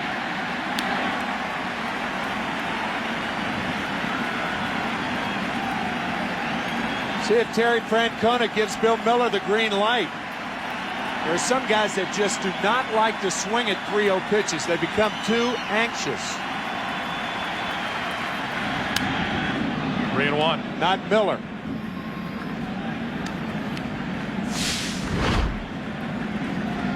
Good pitch to hit, too. American League pitchers try to pitch Bill Miller up in the strike zone. But if you're behind in the count, that changes everything. He can become much more selective.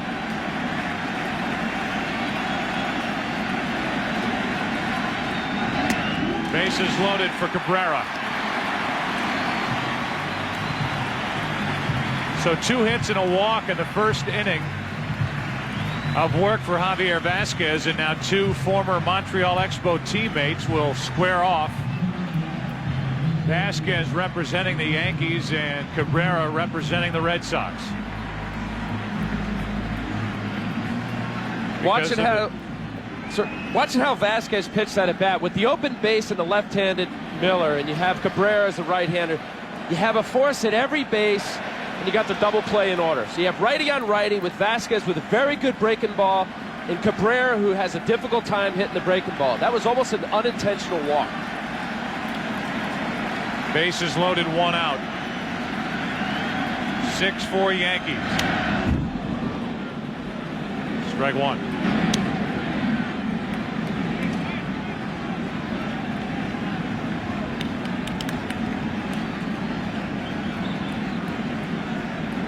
Cabrera would love to have that pitch again. That was a straight change right down the middle.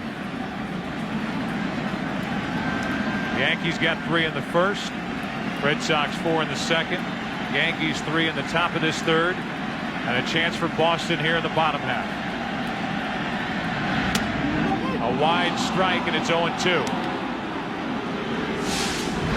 Yankees get the call right here. You can see Posada setting up outside.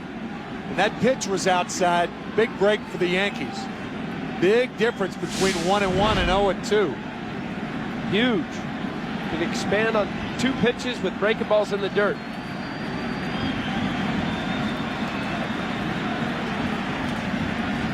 Prior to Questek, John Hirschbeck, the home plate umpire, was considered a pitcher's umpire. That one's too far outside. 1 ball, 2 strikes. Veritek, Millar, and Miller. Questek is a system that evaluates the home plate umpires on balls and strikes and basically puts parameters on it. They're in 10 ballparks around baseball. The 1-2 pitch, Cabrera stays up there. Fenway being one of the ballparks.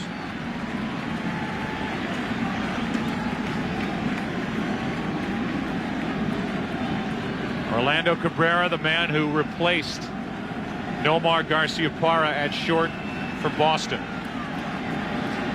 Garciaparra and the Cubs fell short. Cabrera and the Red Sox playing on. And that is foul and out of play.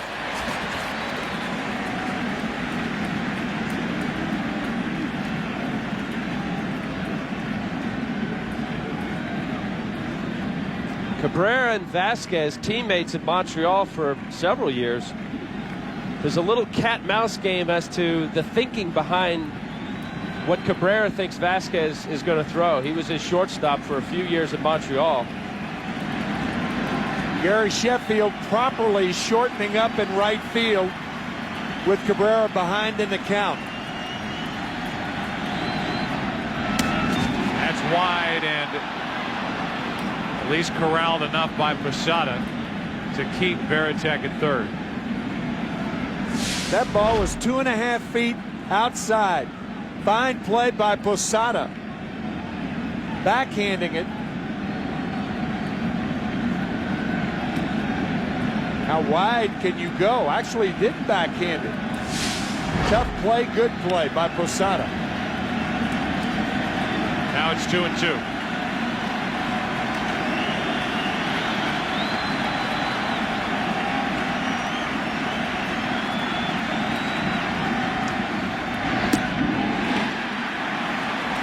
From 0-2 to 3-2.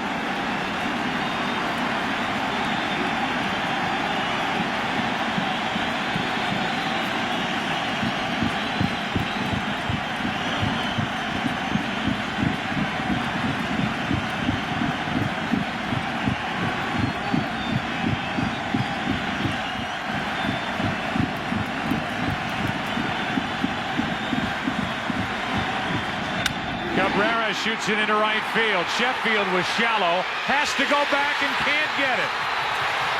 Veritek scores. Millar's coming. So's Miller. Play at the plate, safe and out.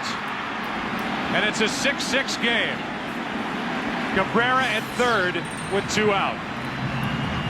The reason Sheffield, number 1, was playing shallow was because there were 2 strikes and Cabrera is having some feeble swings at Vasquez. but he threw him a fastball down the pipe. An outfielder can't control that. Retrieved by Bernie Williams, and a great relay by Miguel Cairo to get the second runner as the Red Sox tie it. Millar went back to second base to tag up, so he's late in sliding, and the second guy, Miller, is out. What a play. It's a 2-run double, and Miller is out 8-4-2.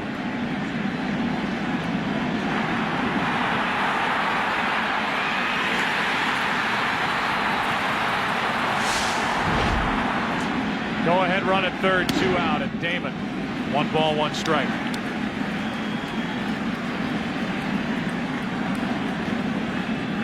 It is going to be a long night for the bullpens, and already the Yankees have Loaiza getting loose in their bullpen.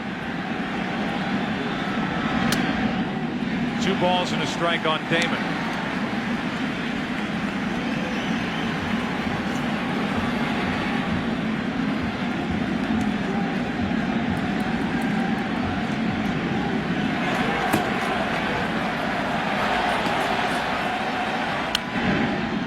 Pops it foul, and that will get out of play.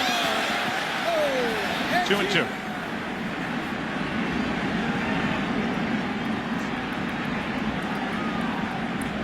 So the Red Sox have lost a runner at third and now have lost one at the plate in the first 3 innings.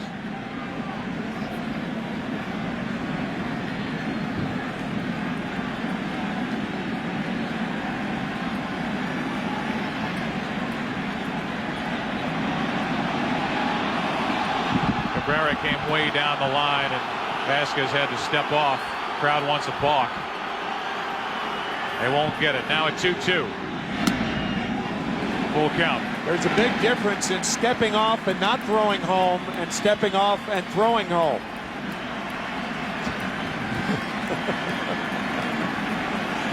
Mendoza guilty of the former. Go ahead run at third, 2 out. Damon to first. What a pickup by Olrud. And what a pickup by the Yankees to get Olrud. Vasquez gives up a couple. It's 6-6 after 3 in Game 3. The League Championship Series on Fox is brought to you by Budweiser. Grab a cold, fresh Budweiser. It's game time.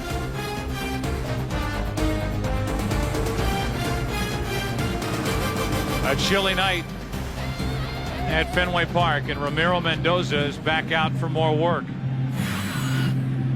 We're into the 4th inning of a 6-6 game. Cairo, Jeter, and Rodriguez will be the hitter. Cairo first up. Fouled out to first. Back in the second. And he's drilled to start the inning. So the Yankees again put their leadoff man on. We go back to that play at the plate. The double by Cabrera, with the Red Sox trailing by 2. Check Miller in the bottom of your screen looking at the ball as Kevin Millar goes back to tag up. Millar stumbling off second base. Miller slowed down. He broke stride. So Millar scores and Miller's thrown out. So after hitting Cairo, Mendoza's gone, and Lezcanic will come out of the bullpen for the Red Sox here in the 4th.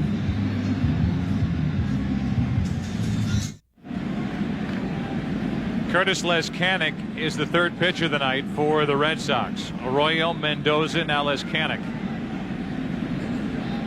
Mendoza goes an inning plus, 1 on, nobody out. And here's Jeter. Fights it off, strike 1. Lezcanic came right after him. Jeter tonight over 1 with a walk and a run scored.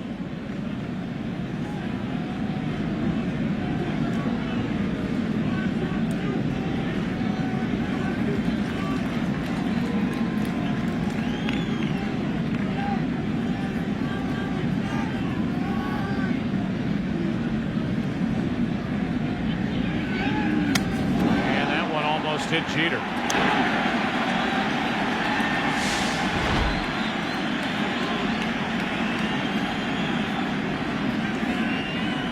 Almost got Jeter in the left hand.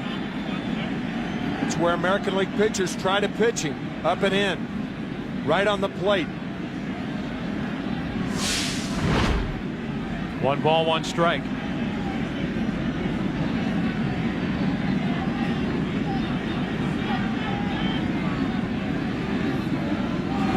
That's into right field. Nixon. Nice catch. 1 on, 1 out. Doug Minkiewicz is on the bench for the Red Sox wearing a microphone talking about Dale Swaim, his third base coach, and a tough spot he was in last half inning. That's a tough spot to be in for Dale right there, because if you hold him up, Kevin might think he's talking about him, and then you got 2 guys standing there. Right there. Yeah, 2 guys standing. You can't, you hold him up, and all of a sudden Kevin thinks he's holding him up, then we got 2 guys standing at third. Watch Miller looking at Sheffield.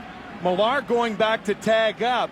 Miller delays, so by the time they get to third base, they are so close together that if you hold up one, the trail runner thinks you're holding up him too. As it stood, he waves Millar on. Millar scores, and Miller taking that sign. There's no way they're so close together. You can't wave one guy and stop the second one. Alex Rodriguez at the plate now, 1 on, 1 out.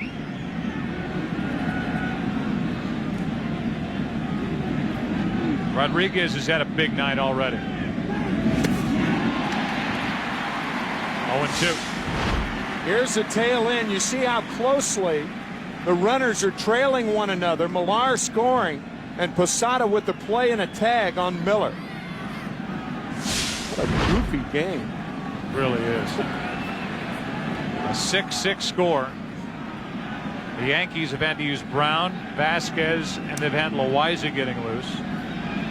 The Red Sox, Arroyo, Mendoza, now Leskanic, and they've even had Wakefield up throwing. And now they have more action in their bullpen right now. And it's Tim Wakefield who's supposed to start tomorrow. The 0-2. 1 ball, 2 strikes.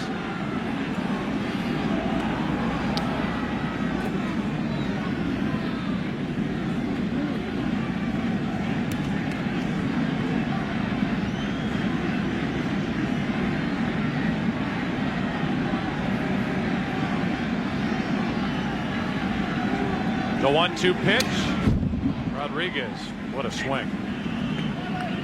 Just to touch on it again, if Wakefield is getting loose to come in this game potentially, you can wipe him off the books, you would have to believe, for tomorrow.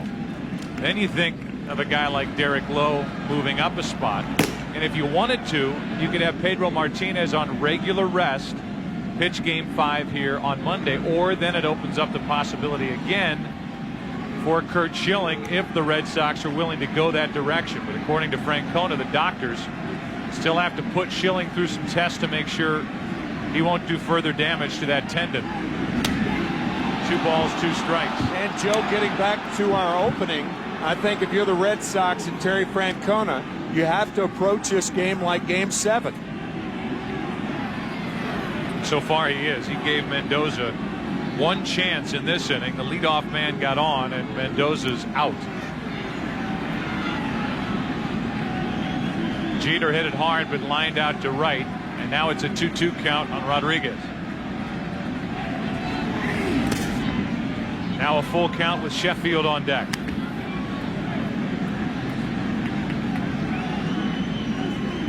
The Yankees during the regular season won 101 games. The Red Sox finished 3 games behind them with 98. They went face to face, head to head all year long, and here they are with the Yankees up 2 games to none in the ALCS, trying to regain the lead here in Game 3. Cairo's running. Ball 4 is low, and it's 2 on with 1 out here in the 4th. Just under 2 hours old here at Fenway Park, and we've played only 3 1/3 innings. Our game summary: the Red Sox at one point had their first lead in this series in the 2nd inning, but that quickly evaporated. Both starters didn't finish the 3rd inning, and Matsui stays hot. Tonight, he's 2 for 2 with a 2-run homer, a double, and a run scored. Now it's 2 on with 1 out for Sheffield, who's 0 for 1 with a walk and a run scored. Ball 1 outside. Yeah, not a good matchup for Leskanic. In lifetime, Sheffield is .471 with 2 home runs.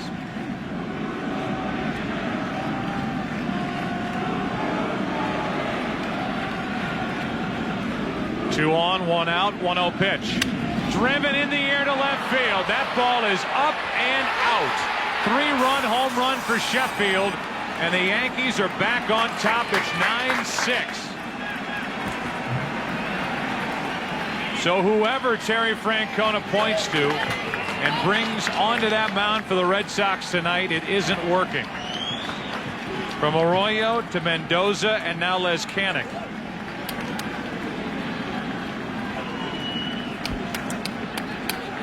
Falling behind in the count, and a letter high, looked like a slider. Something away, a hanger. Man, this ball is crushed.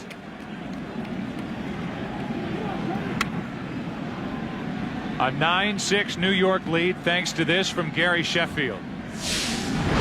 That's his second of the postseason. Now a strike to Matsui. One of the runs charged to Mendoza. The other 2 to Leskanic.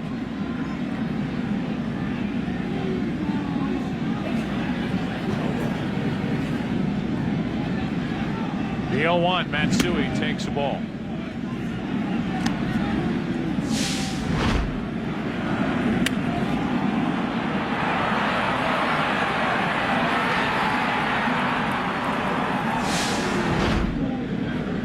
Here's a 1-1. Matsui hits it down the left field line. That ball's going to fall in for a hit. Matsui will dig into second, and the Red Sox cannot figure out Hideki Matsui. A pair of doubles and a 2-run homer.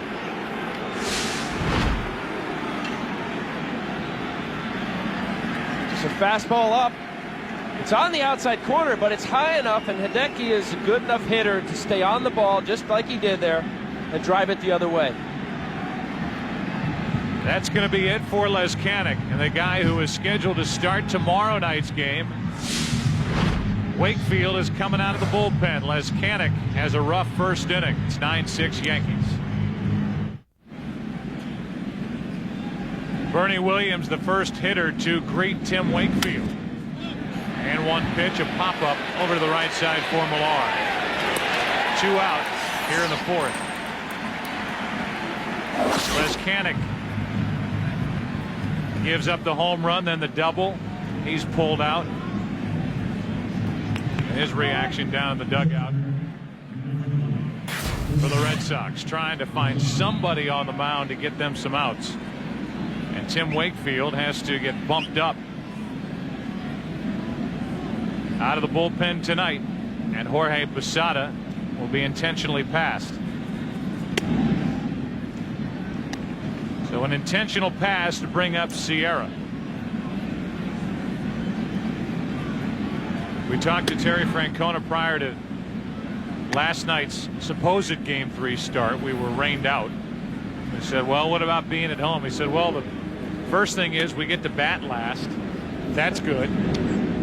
And that statement was never more true than tonight with this back and forth that they've got going with the Yankees. The Yankees play keep away.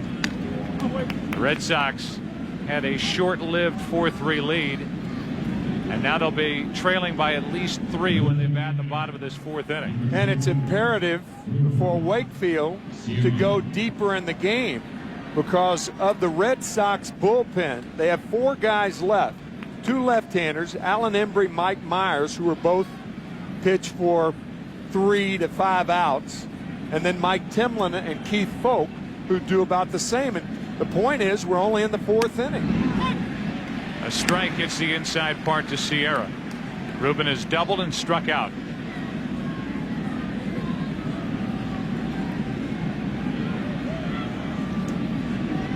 Bellhorn, Ramirez, and Ortiz will bat for the Red Sox in their half of this 4th. And Wakefield's trying to keep it 9-6.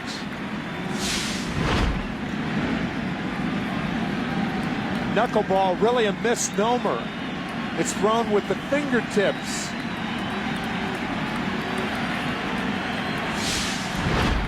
Here's an 0-2.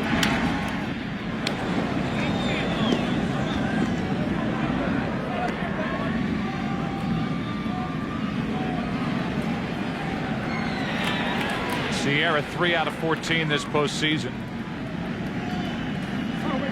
Looking for his second hit of the night. 8th man to bat in the inning. 1-2.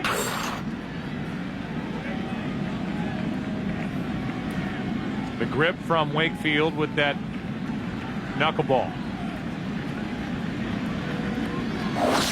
On 1-2, Sierra hits it in the air to right center field. Nixon won't get it, and it gets past him to the wall. 1 run scores. That's Matsui. Posada coming all the way around. He'll score 2 more runs, and it's a 5-run Yankee lead here in the 4th. A relentless attack by Joe Torre's New York Yankees. This game may never end. A rocket to right center. Ball down and in. Nixon running hard. Remember, he's had a quad injury. That had to slow him down somewhat. It skips by, 2-run score. And Sierra has a triple. Now Allrood lines out to short. And the inning is over. But not before the Yankees come up with 5. 11-6 going to the bottom of the 4th. Bottom of the 4th inning, and the 2, 3, and 4 hitters for Boston: Bellhorn, Ramirez, and Ortiz against Vasquez. Vasquez came on last inning, gave up a couple. Gave up a 6-4 lead. Now it's 9-6. Now it's 11-6. A 5-run Yankee lead. 9-6 on the blast off the bat of Sheffield, a 3-run shot. And Matsui doubled, a walk to Posada with 2 out, and a 2-out 2-run triple by Sierra. Makes it 11-6. The Yankees leading in the 4th inning as Bellhorn takes ball 1.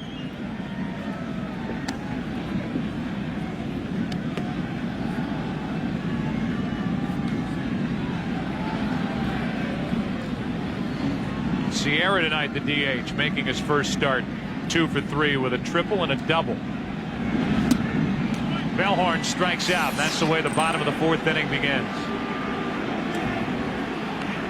Second strikeout for Vasquez, and so far tonight, 3+ innings, 17 runs, 18 hits, 201 pitches, 6 pitchers used, 4 home runs hit, 2 hours 10 minutes long. Welcome to the American League. It's that kind of night. And the Yankees are flexing their muscles here at Fenway. Now it's Manny Ramirez with 1 out. Strike 1 from Vasquez.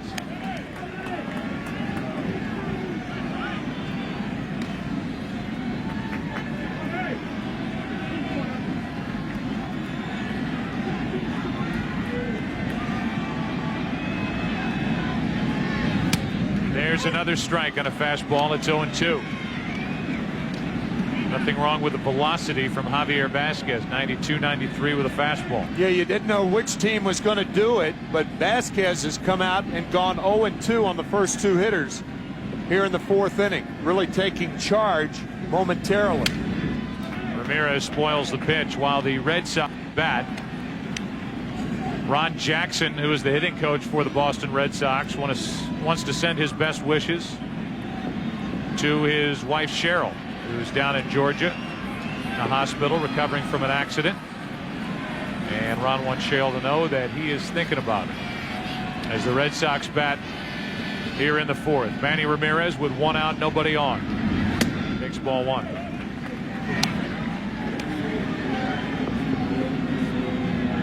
Vasquez before the All-Star break was 10-5 with a 3.56 ERA. After, he's 4-5 with a 6.92. He's been a bit of an enigma, mostly with his command. Ramirez stays up there.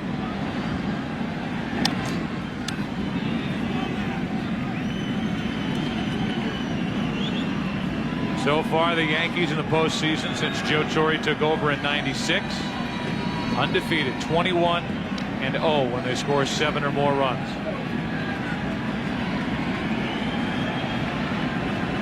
Ramirez again on 1 and 2, takes ball 2.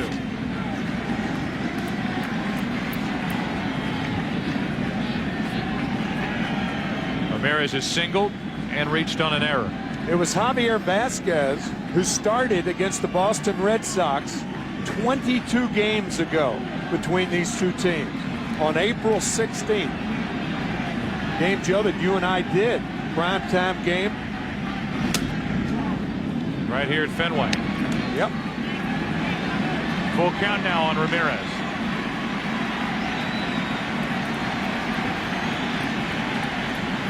This is a good at bat for Manny.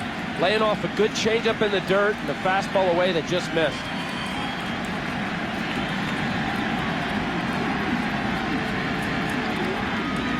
With 1 out, Ramirez pops it foul down the right side.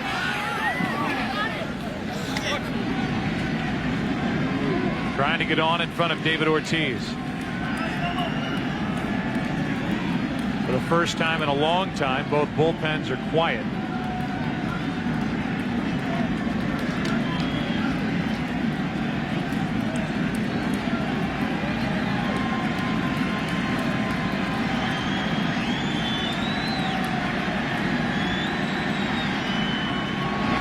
Ramirez really battling Vasquez.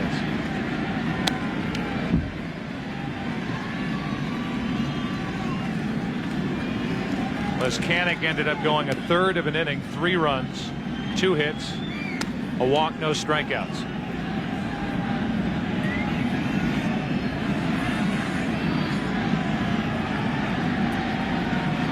Boston fans need something to get their spirits up and their hopes up again.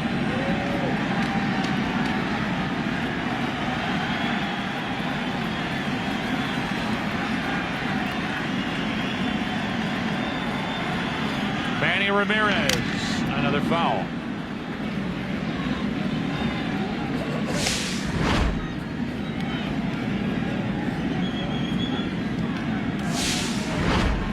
When you have a 5-run cushion, you can throw Manny Ramirez 3-2 fastballs one after another. That's a difference of having the lead and being behind. Curt Schilling.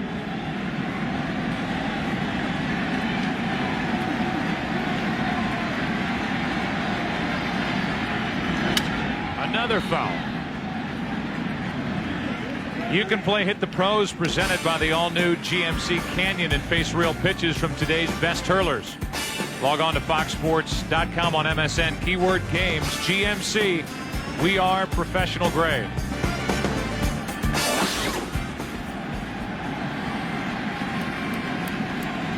Javier Vasquez really having to work for the second out here in the 4th after striking out Bellhorn.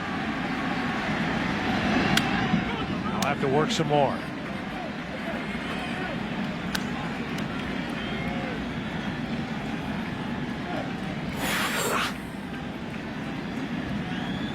Tim talking before this game about the Red Sox having to look at game 3 down 2-0 like a game 7 situation. Trailing by 5 here in the bottom of the 4th. 3-2 again, and a walk, and Manny Ramirez really earned that. Second walk handed out by Vasquez, and just to repeat, it has never happened. 7-game series in baseball history, a team down 3-0. That team coming back to win the series.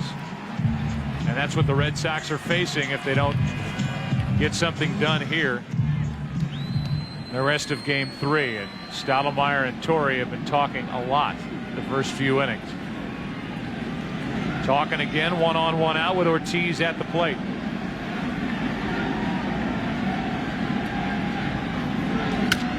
That's down the left field line, foul. And it gives you an idea of what it takes for a guy like Ortiz to shoot one out of here. Ahead, home run distance, just sliced a little too far to the left. Right distance, wrong windage. 0-1. And just missed our camera person up there along the rooftop. That's Bob up there. Bob. Hi, Bob.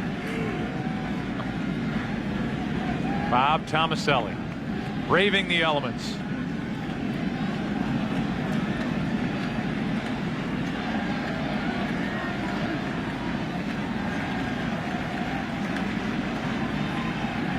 Vasquez on 1-1. Ortiz lays off 2-1.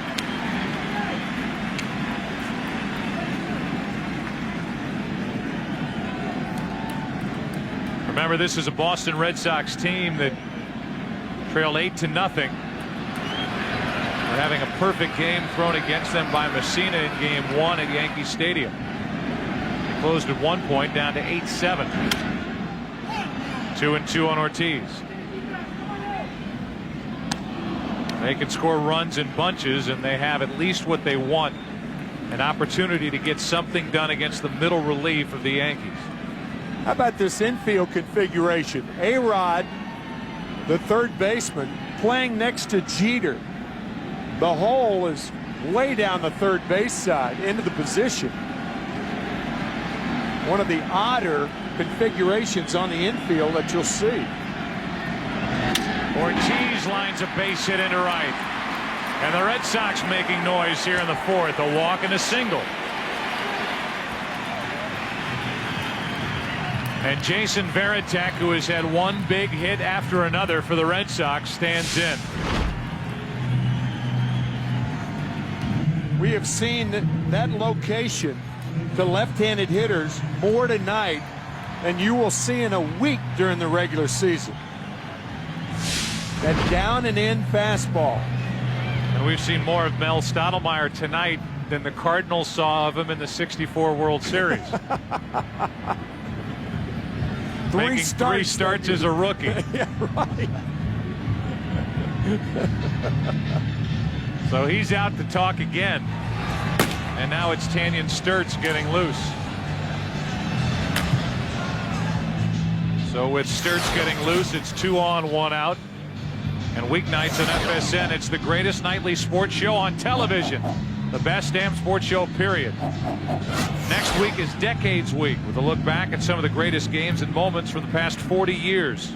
And former Lakers coach Phil Jackson talks about Shaq, Kobe, and his new book, plus much more. The best damn sports show, period, weeknights, only on FSN. Here is Jason Varitek.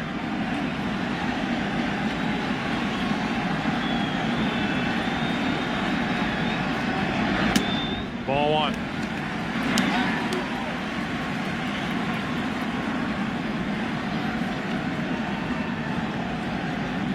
Varitek has walked and scored, singled and scored. During the regular season, hit 18 home runs. Has 2 in the postseason.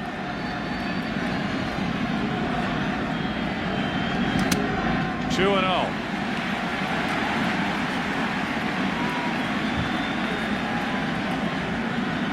That at bat by Manny Ramirez is the reason that Vasquez is in the trouble that he's in right now. It was a 13 pitch at bat. Great at bat by Manny.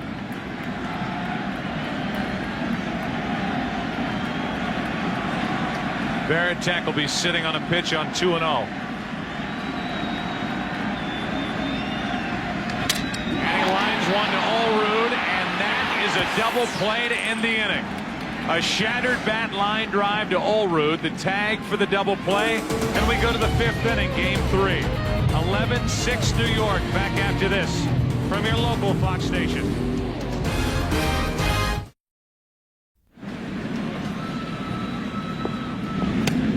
Cairo first up, and he takes the ball low and away. Rolling in the 5th. The Yankees lead by 5. Trying to go up 3-0 on Boston. 1 ball, 1 strike on Cairo. Cairo was hit by a pitch last inning by Mendoza, with the score tied 6-6. Mendoza gave way to Leskanic, and Leskanic gave up a line drive out, a walk, a 3-run homer, a double, in the hole. Cabrera, long throw, great effort, got him. What a play by Orlando Cabrera. That's as good as you'll see from any shortstop. Ranging far to his right, the leap, the one hopper to get Cairo. What a brilliant play by Cabrera.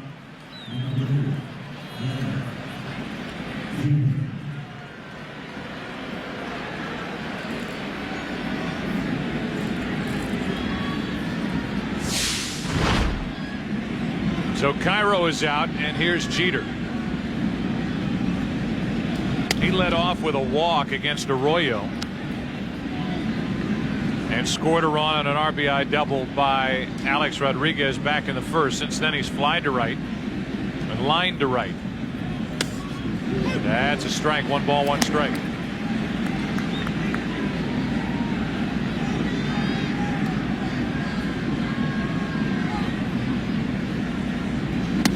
On the inside corner, 1-2.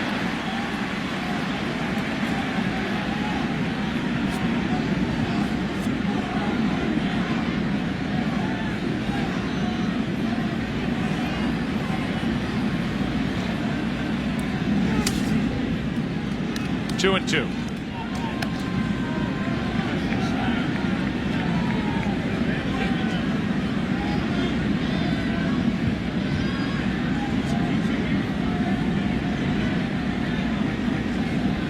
With 1 out, Jeter gets out of the way of ball 3.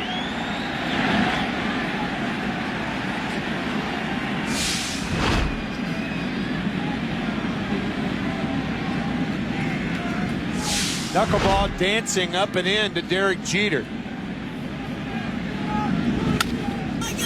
That's foul.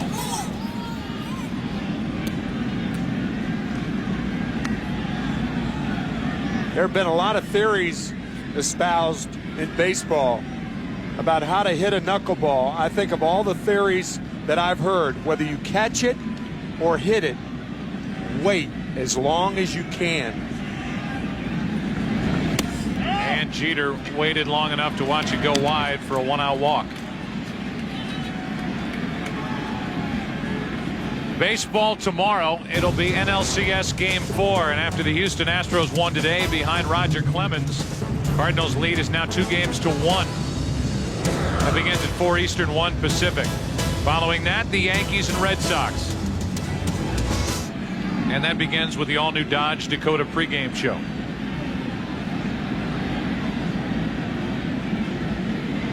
Here's Alex Rodriguez, and a check on the runner at first.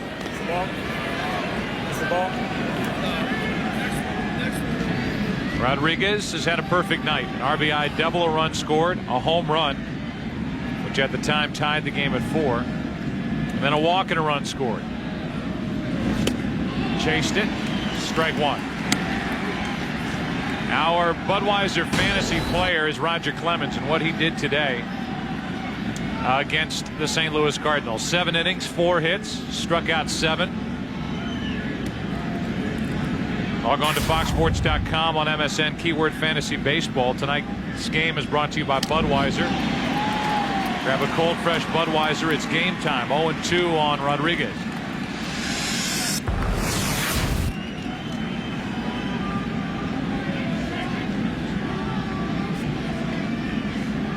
Wakefield typically works with Mirabelli as his catcher, now hooked up with Veritek. And you have to leave Veritek in the game because he's got the stronger bat. The 0-2. And Veritek a good job to block that. Ball 1.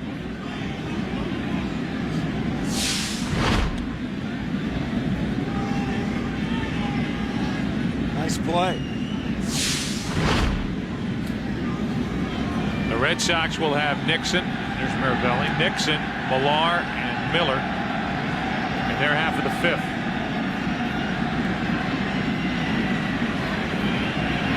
Check on Jeter.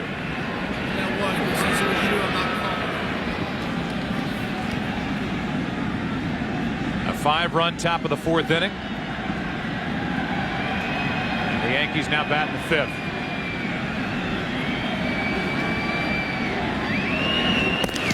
Al, you would certainly know this better than either Joe or me, but I mean, here's Tim Wakefield with the mindset of starting tomorrow night, and now all of a sudden the Red Sox are in trouble, and here he is in the 4th inning pitching. Well, like what you said, this is Game 7 for them.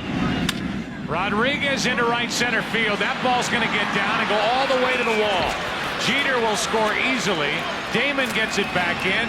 It's another Yankee extra base hit. Another run. It's 12-6. For Rodriguez, his second double to go along with a home run and a walk.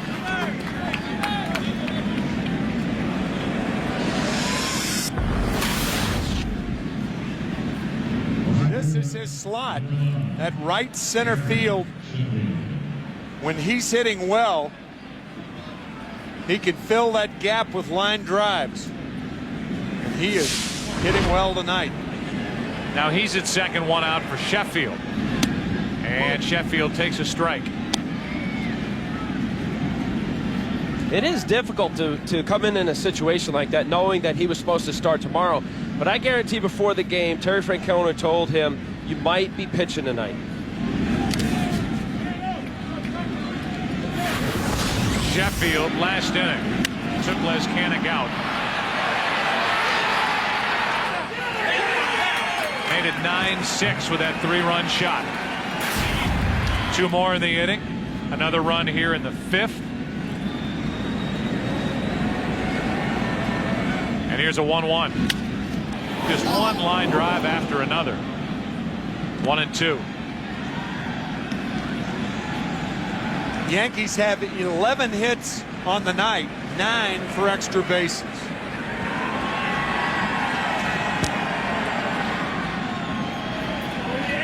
What makes this a difficult assignment for Wakefield, with the score the way it is, hitters can be very relaxed. You were mentioning, Tim, about just stay back, stay as long as you can, wait.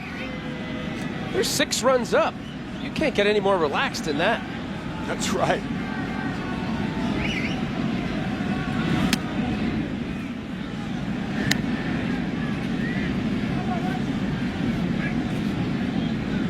Two balls, 2 strikes with Matsui to follow. Relaxed in this game and 2 games up.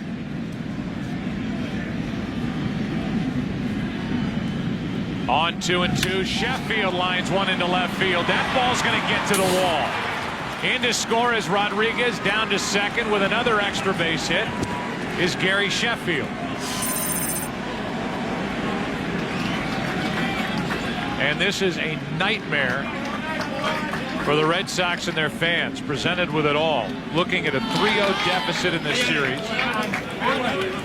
Looking at the New York Yankees having all the fun in the first game of this series here at Fenway Park. And the hits just keep sailing out of this batter's box. One guy after another swinging from his heels for the Yankees. And a guy who has had a fantastic ALCS, Hideki Matsui, takes a strike. He's had a homer and 2 doubles. He scored 3 runs. The top of the order has done the bulk of the damage against the Red Sox pitching. Strike 2 on Matsui. Here we are in the 5th inning, and the 2, 3, and 4 slots for the Yankees have 5 doubles and 3 home runs. And only one time in all those at bats has there been an out, and that was Sheffield flying the ball to the wall in center field back in the 1st. 1 ball, 2 strikes on Matsui.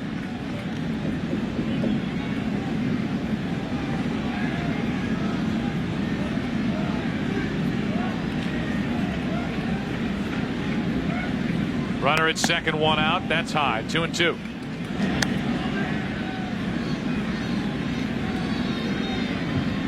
A 7-run Yankee lead. And a chance for more. Runner at second. Sheffield, 1 out. And Matsui floats one into left field. Ramirez coming on for out number 2. Matsui retired for the first time tonight.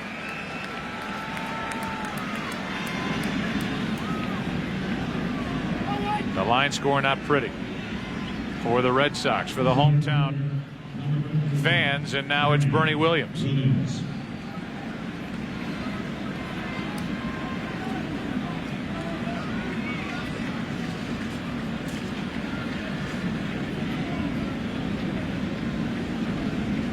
Williams with 2 out takes a strike. Bernie Williams now in his LCS history has 27 career RBIs. That ties David Justice. 45 hits to tie Pete Rose. 75 total bases ties George Brett.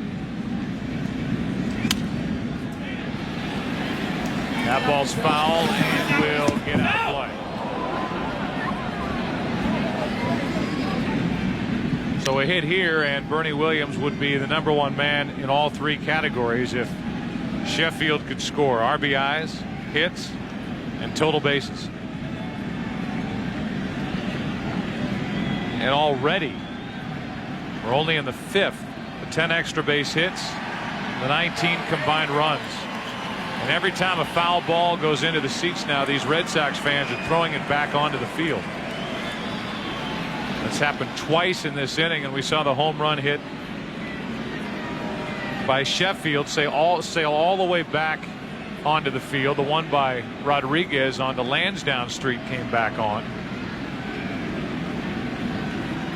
They don't want him. Here's the 0-2. Williams checked his swing. He didn't go. 1-2. Jason Varitek wanted this check swing, but it was pretty clear Williams did not go around.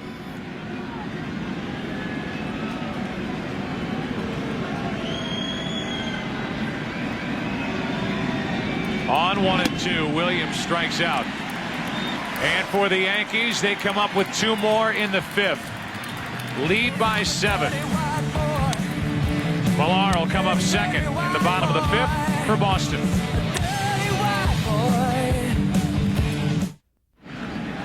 The stars of Arrested Development here at Fenway tonight. Jason Bateman, Will Arnett to his right, David Cross 2 seats down to his right.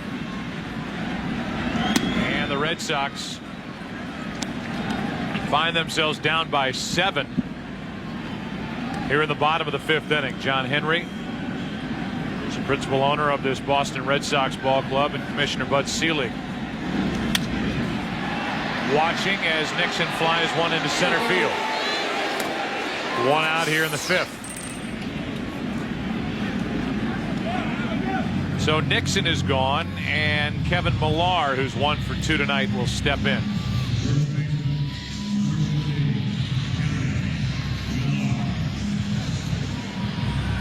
Millar with a double, a run scored. When he doubled and scored back in the 3rd inning, the Red Sox had come up with 2 in that frame to tie the game at 6, but it's been all Yankees since then. Ball 1 to Millar.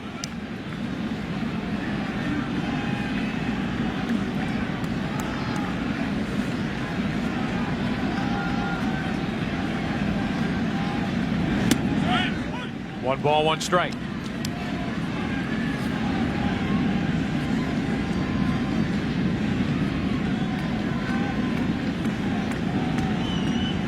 Miller will follow. Vasquez trying to settle down. Got into trouble last inning, but was helped out on a broken bat line drive into a double play off the bat of Varitek. And what was then a 5-run game is now a 7-run Yankee lead.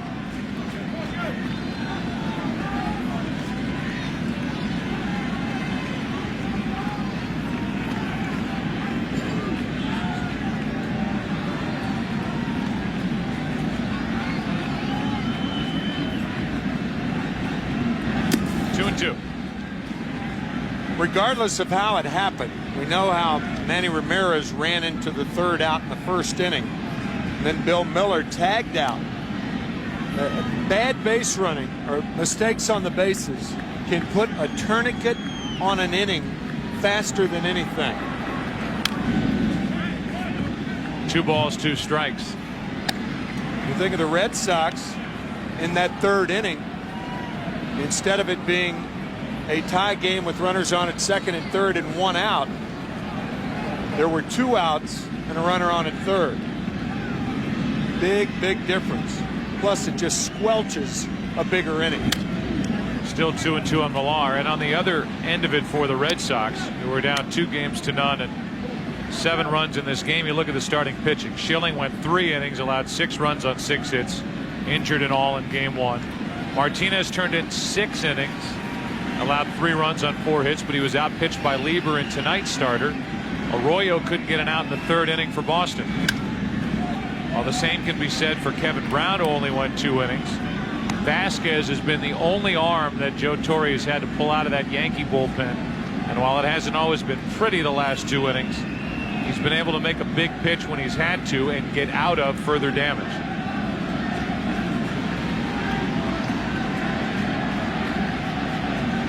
Here's a 2-2 to Millar. Popped up. Cairo is there for out number 2. This Boston team, by the way, finished the regular season with a team ERA of 4.18. That was 3rd best in the American League, compared to the Yankees' 6th best, 4.69. But the pitching for the Red Sox has not been good any way you look at it so far in this ALCS. Then the question is, what about tomorrow? I guess the obvious answer would be Derek Lowe.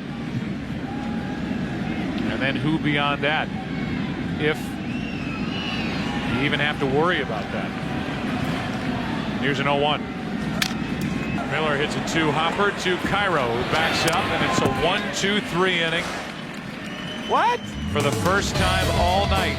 6th inning now. 13-6 New York. Tonight's game on Fox brought to you by the new Chevrolets. 10 new cars and trucks in 20 months. An American Revolution. By MasterCard. There are some things money can't buy. For everything else, there's MasterCard. And by AOL 9.0. Now with top speed technology. Jorge Posada, who was walked intentionally back in the 4th by Wakefield to get to Sierra. He foiled that plan by hitting a 2-out 2-run triple. Leads it off in the 6th inning, 13-6 Yankees in game 3. Posada flies one to center.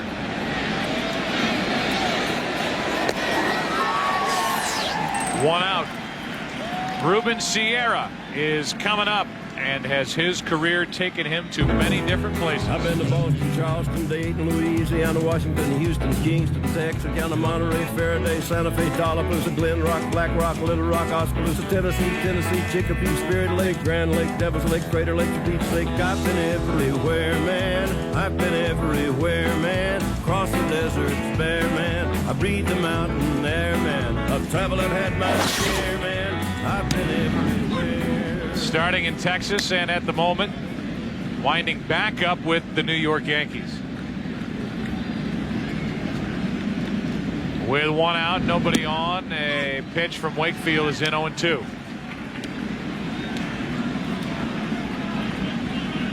Prior to Sierra's hit last at bat, he was 1 for 13. It was purely a matchup for Francona. And in this case, the stats led to a 2-out 2-run triple. That was when Posada was walked in the 4th. Wakefield pitched to Sierra, and he drove home 2. 1 out, nobody on, 1 ball, 2 strikes. And Sierra hits it to deep left center field. Back at the wall. It's Damon for out number 2. Let's check in with Jeannie Zelasco for a game break. Well, this guy might look familiar. Roger Clemens, the story in Houston today. There's added pressure. I mean, no different than a few years ago when I had to do it in New York. Different situation here because this is my hometown.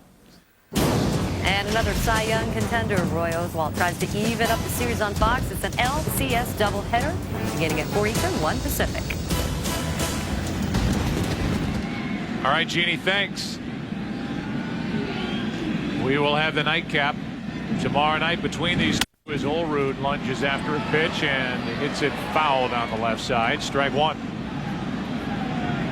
If the Houston Astros can overcome the Cardinals being ahead in that series what compelling stories, whether Roger Clemens faces the Yankees or the Boston Red Sox. With 2 out, nobody on, Olerud out of the way of ball 1.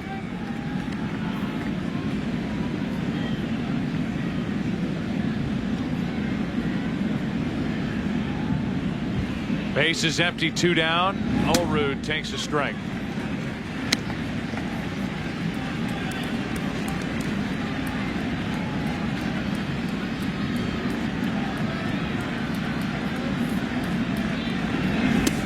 Two and 2. The Red Sox in the bottom of the 6th will have Cabrera, Damon, Bellhorn. If anybody gets on, Manny Ramirez.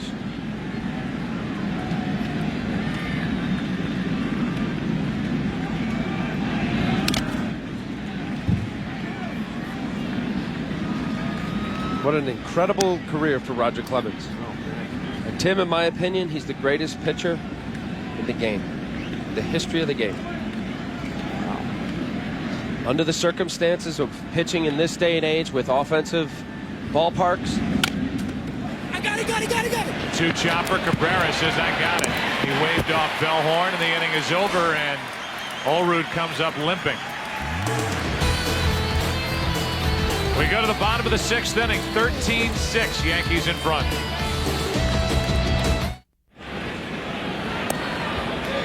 Told you Olerud was limping after grounding out to end the top of the 6th inning. And after conferring with Joe Torre and one of the team's trainers, as you see him stumble out of the box, Olerud has come out of the game. Try to get a report on what happened exactly as Cabrera fouls it down the left side. That will get out of play. It'll be Cabrera, Damon, and Bellhorn for the Red Sox. Cabrera came up with a 2-out, actually a 1-out, 2-run double, with the 2nd out of the inning coming on the play at the plate when Miller was thrown out on a relay from Bernie Williams to Miguel Cairo to Jorge Posada. A time that tied the game 6-6, and Cabrera lines one into left center field. That ball's going all the way to the wall, and Cabrera's got a leadoff double.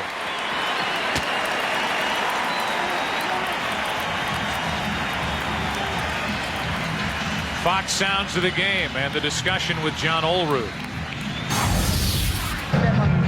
What happened? On the bat? I let go of the bat, and it hit me right on the inside. Kicked it then? You kicked it? I think I let it go, and it hit me in the back of the... What do you think?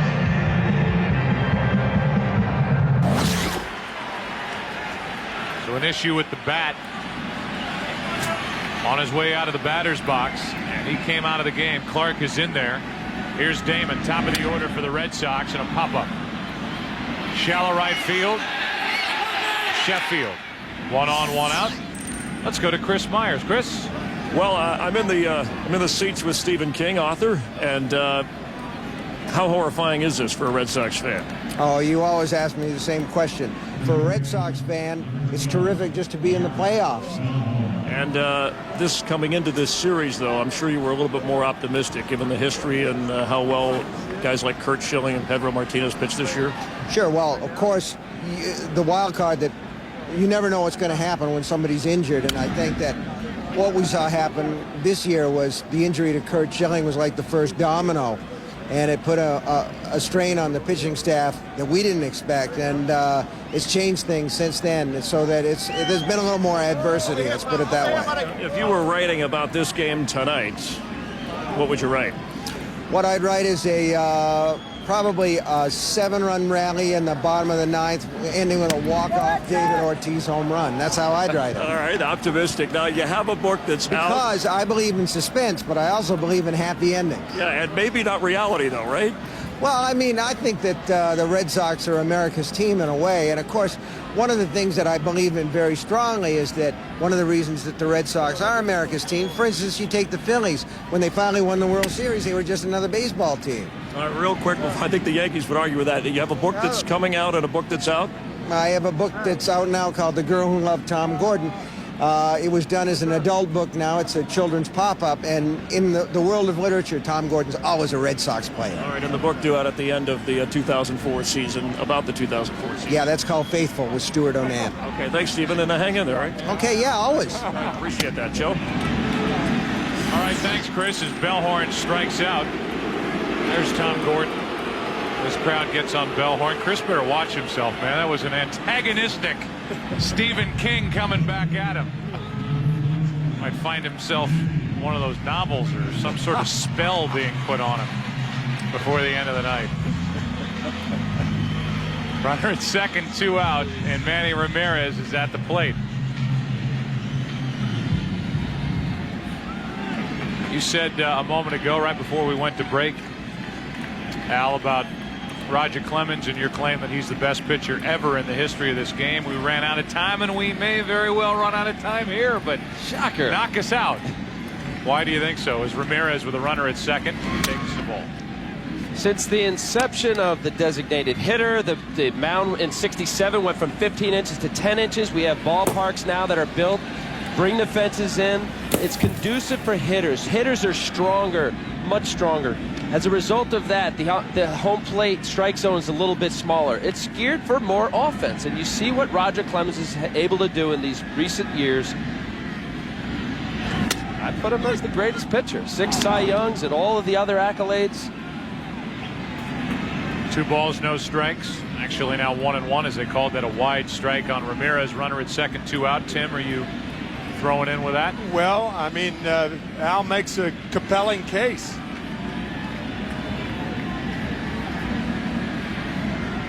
Manny Ramirez waiting for a 1-1 delivery. On the outside corner, strike 2. We have seen some deplorable pitching this evening. And if there's one thing that baseball, in my opinion, should do to equal things out and to bring baseball back to a more balanced game, it would be to raise the pitcher's mound from 10 to 15 inches. Go all the way back to 15 inches. I think so. Well, Tim, that's a start. You might get another 3 years out of your career, Al. 1-2 is a count on Ramirez with a runner at second, 2 out. Well, the ineffectiveness, that's how it started. My biggest problem of all is not calling it the high strike. There's not enough high strikes being called. Plate coverage, high strikes.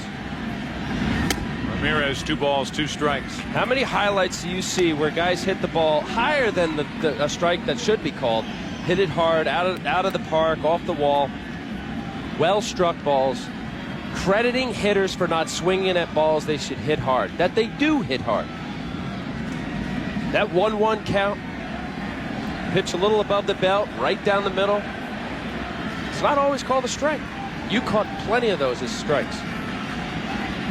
2 balls, 2 strikes here on Ramirez. I think it was Jim Palmer who said the strike zone was called then the way it is now, I wouldn't be in the Hall of Fame. No. Because of that very area around the plate, the high strike. Yeah, Gentleman Jim had to have the high strike to be effective. Still 2-2. While Posada goes out to chat with Vasquez, we'll give you our WebMD symptom checker. Focuses on Orlando Hernandez. Tired pitching shoulder, but good enough to make the start tomorrow.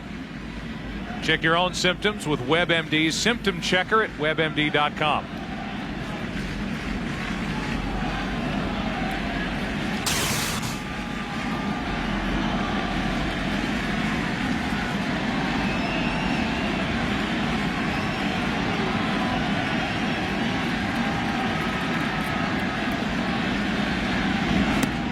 Ramirez strikes out and the inning is over. So a leadoff double by Cabrera. He never moved. We go into the 7th. Back after this from your local Fox station.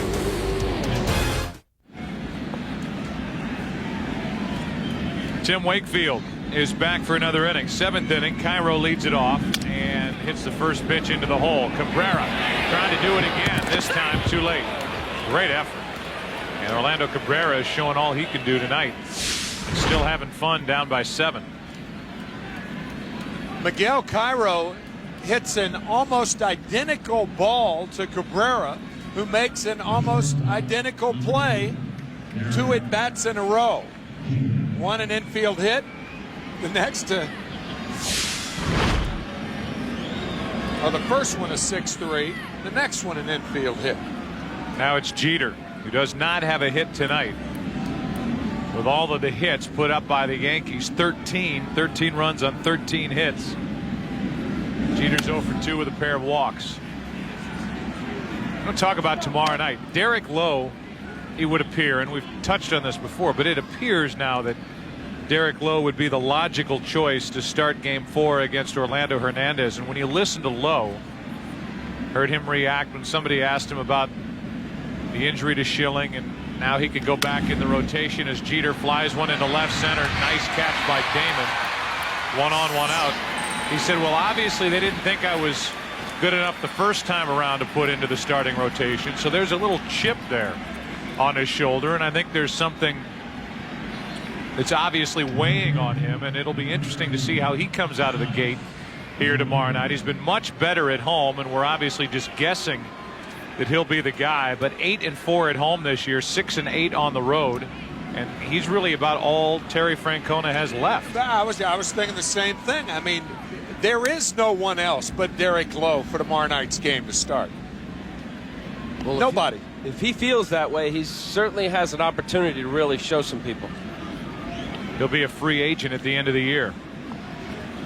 So not only an opportunity to show the Red Sox, but the rest of baseball what he can do, it would seem, with his team facing a 3-0 deficit to the Yankees, and as Alan Embry starts to loosen.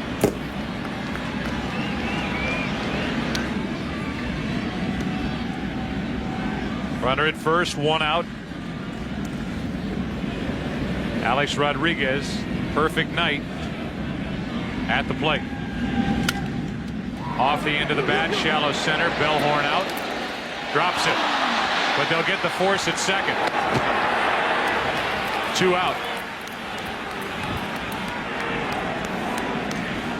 4-6 on the force out. That's an understandable force out as Bellhorn drops the ball. Cairo was headed back toward first base. So by the time he stopped, regained his momentum and went towards second, it was too late. Bellhorn drops the ball right there. Skidding is Cairo. And an easy force play. So 2 out in the inning for Sheffield.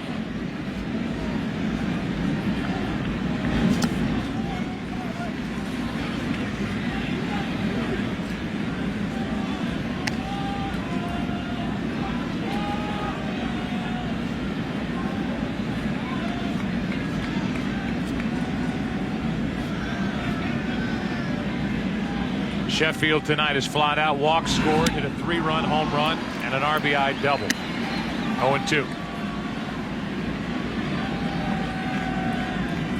Talked about the potential matchup of Roger Clemens and his Astros against the Yankees or the Red Sox. And then you start thinking back to the 60s and matchups that the St. Louis Cardinals had with Boston and New York. We give you our Nissan game summary as we play here in the 7th inning, top half. Red Sox 13 runs allowed, the most in postseason franchise history. A-Rod has scored 4 runs, ties an LCS record. Bernie Williams continues to pile up all these LCS marks. And that bottom note, probably the most important, it's what we came on the air talking about. No team has ever come back down 3-0, best of 7 series in the history of baseball to win the series. You're not going to have much of a chance. Arroyo threw 60 pitches, and when the Yankees swung the bat, they didn't miss one. That's grounded foul. Whether a foul ball or putting it in play. He didn't have one swing and a miss. It's amazing, and he lasted only into the 3rd inning. We had this at the beginning. In Major League Baseball history, it's happened 25 times in postseason when a team's been down 3-0. The NBA 73 times. only in the NHL in 1942 and in 1975 have teams down 3 games to nothing come back to win the best 4 of 7 series. That's in the 7-game series. In the best of 5 series, you only have to think back to last year for the Red Sox, who were down 2-0 to Oakland. Came back, won 3 straight, moved on to the 7-game ALCS against the Yankees as Sheffield hits another. Over half the way up the Green Monster, and it's a long single. First and third, 2 out. Red Sox were down 2-0 to Cleveland in '99, came back. As you look at a replay of that line drive by Sheffield, then think about the Mets in 1986 in the World Series. Were down 0-2, had lost the first 2 games at home, and then came back, as everybody knows, to win that World Series over Boston. Terry Francona is going to take the ball from Wakefield, handed to Embry with Matsui coming up.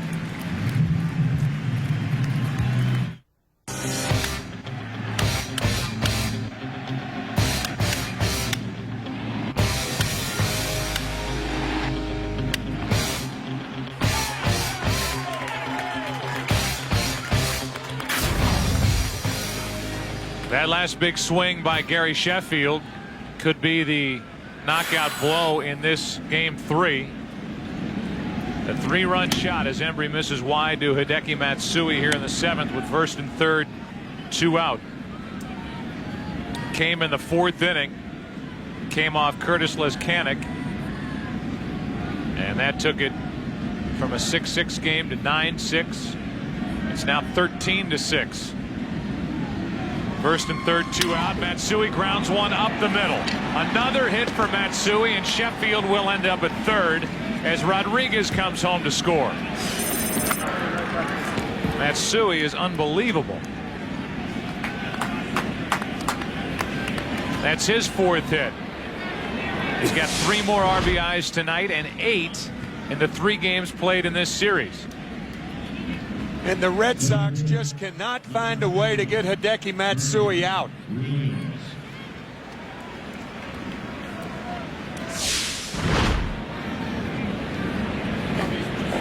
Now it's first and third, 2 out for Bernie Williams. You remember halfway through his first season, George Steinbrenner was highly critical of Hideki Matsui. Was not hitting home runs, swinging and missing a lot. Had some comments that he made, and according to Joe Torre, he said you could tell how mature Matsui was. It had bothered him. It embarrassed him a little bit. And it was right after that, around the All-Star break last year, that Matsui got hot. And he's really been hot since. With 2 out, Williams takes ball 1. He has rock star status in Japan. A mega star. And the Yankees found that out this year when they opened the season in Tokyo.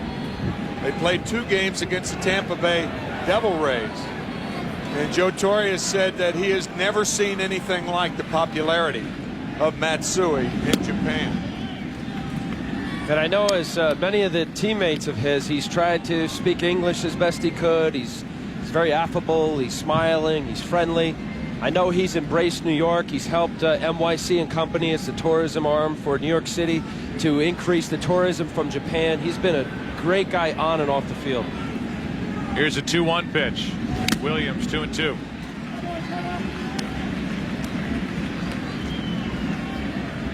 Japanese broadcasters and the media trailing literally his every move, and it's been that way since he got to the Yankees, but he doesn't fight it. And as you said, he shows up to the park with a big smile on his face, and teammates love to kid him, and he loves being around this Yankee ball club. They're loving everything he's doing in this ALCS. The only guy right now that's any hotter, and the guy that I guess we keep passing over, is Sheffield. I mean, you looked at the averages in this LCS.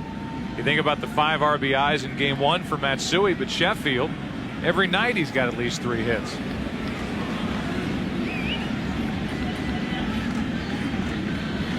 Sheffield with 3 hits tonight and a walk. Here's a 3-2 pitch. Matsui will go. Bernie Williams Hits it in the air to center. Back is Damon. Still going back. At the wall. Can't get it. 2 runs will score, and Bernie Williams now is #1 in LCS history. In the RBI department, in the hits department, and in the total bases department, all by himself with that one swing. That thing just kept carrying to center field, and Johnny Damon never got there. 2 more runs. Normally an outfielder will run to the spot where he thinks the ball's going to come down. Damon drifted on that ball and drifted until by the time he got there he had to fight the wall and the ball.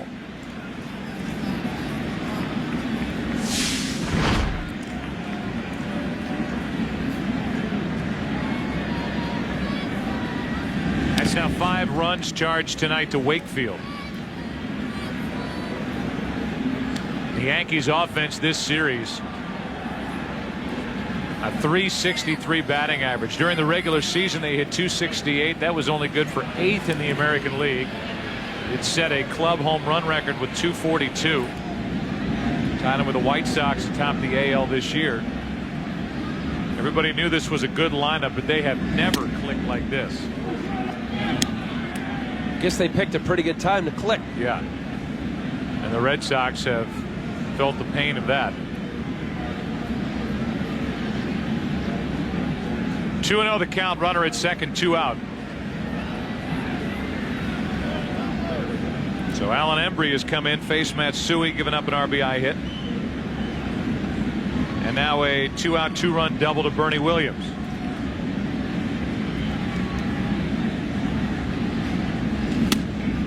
Two and one.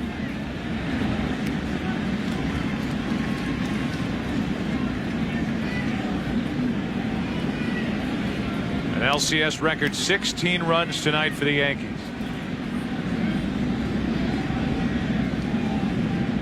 They've only gone in order once, and they've only been held scoreless in 2 half innings. As Posada hits one to deep left center field. Off the green monster, another run. It's another double. In to score is Bernie Williams. And it's 17-6 Yankees.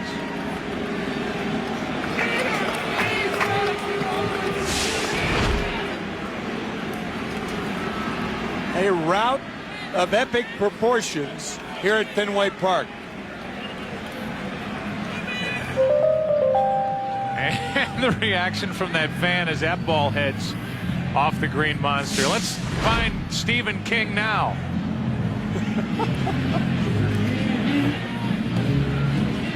It's a runner at second, 2 out, and Alan Embry has run into 3 hits. Stephen King is a diehard Red Sox fan. He's going to hang in there till the end. It's 17-6, and Ruben Sierra has another shot at it.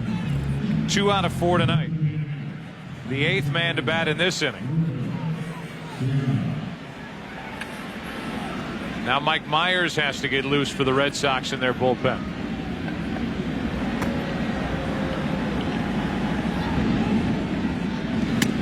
Sierra takes a strike. Pitching is all about executing quality pitches consecutively, and that is location and movement and exploiting a hitter's weakness.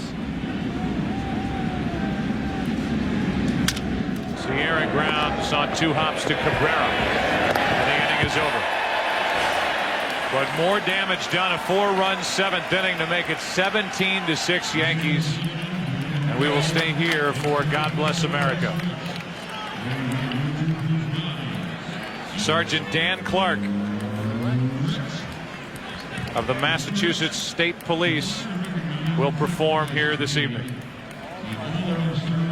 Women currently stationed across the globe, we welcome Massachusetts State Trooper Sergeant Dan Clark, who will lead us in this evening's presentation of God Bless America, to be followed by our Fenway Park organist playing Take Me Out to the Ball Game. God bless America, land that I love. Stand beside her and guide her through the night with the light from above. From the mountains to the prairies, to the oceans, white with foam. God bless America, my own sweet home. God bless America, my own sweet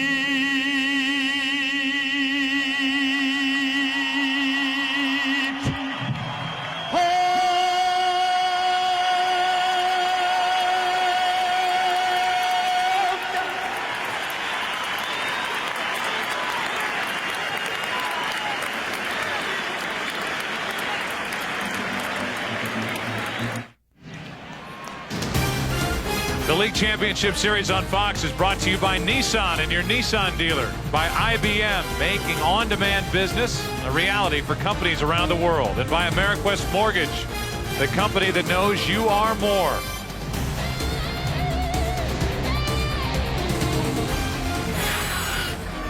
Sergeant Dan Clark with a great rendition of God Bless America as we move into the bottom of the 7th inning, and Boston bats. David Ortiz first up. Vasquez has pitched well after initially allowing the 2 runs on 3 hits in the 3rd. He's really settled down. Ortiz, Varitek, and Nixon. An 11-run Yankee lead.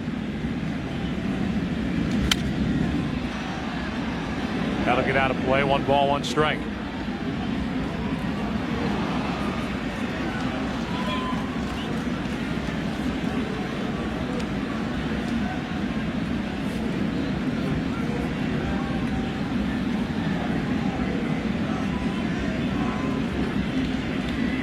Kevin Brown went 2 innings. Vasquez is taking care of the rest.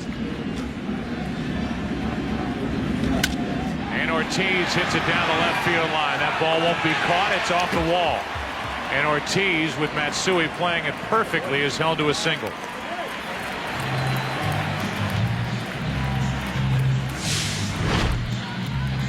Even when David Ortiz is overpowered, he can overpower the ball. That fastball almost binds. And a fastball hit the other way. Varitek now. Jason has a hit tonight, 4 of 9 in this series. He and Ortiz have hit throughout. Ortiz, by the way, now 3 out of 4 with 3 singles.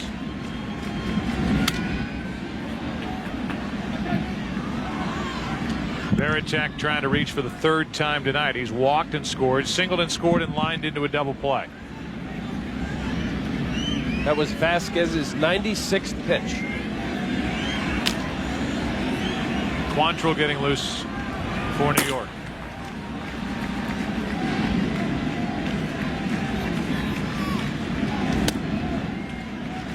So a guy who was making only his 2nd big league relief appearance, Javier Vasquez, who had plenty of time to get loose while the Yankees were batting in the 3rd inning, has basically thrown like he would in the start, right around the 100 pitch mark, as he brings home a 1-1 delivery. That is smashed into center field. Back at the wall. It's gone. Home run, Varitek. His 2nd of this ALCS to make it 17-8.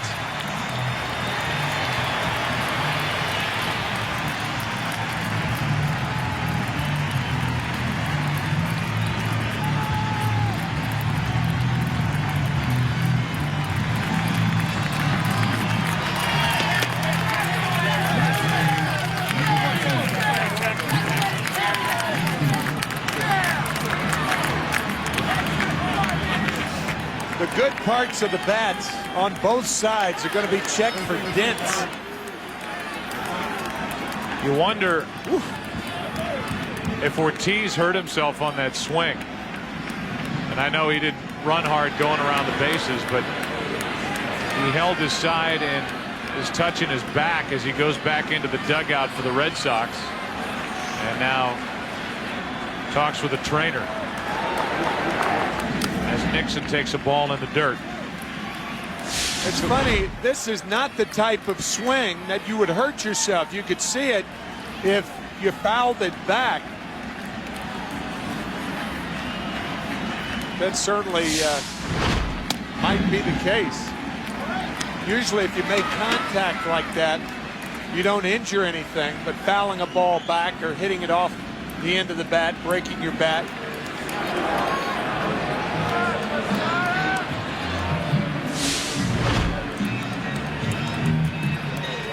Jason Varitek getting all of that pitch.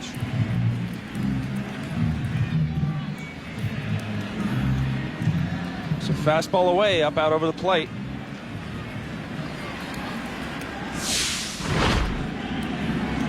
Count's gone to 2-0 now on Nixon. And if for no other reason, maybe not because of the scoreboard, but because of pitch count and extending Vasquez, he may be nearing the end of his night with Quantrill about ready in the Yankee pen. 2-1 now on Nixon.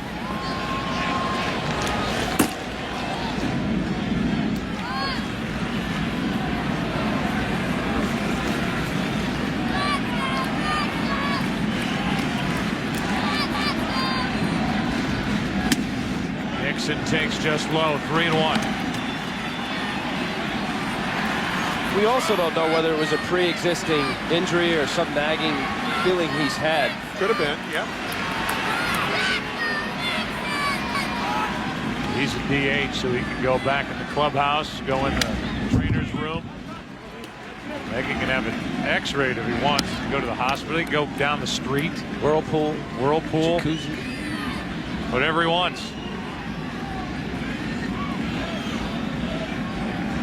Take a nap. Take a nap. It's been known to happen. Not by him necessarily, but by others. Eat sandwiches. 3-2 pitch.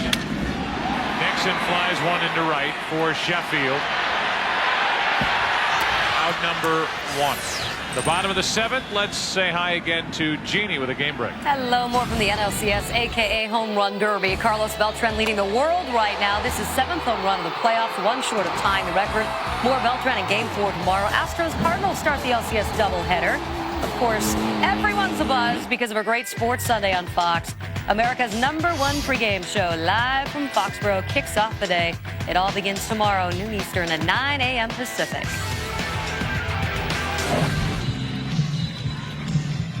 All right, Jeannie, thank you. So Javier Vasquez should be proud of the job he turned in tonight. He corralled it, brought it back within reason for the Yankee pitching. He exits here in the 7th.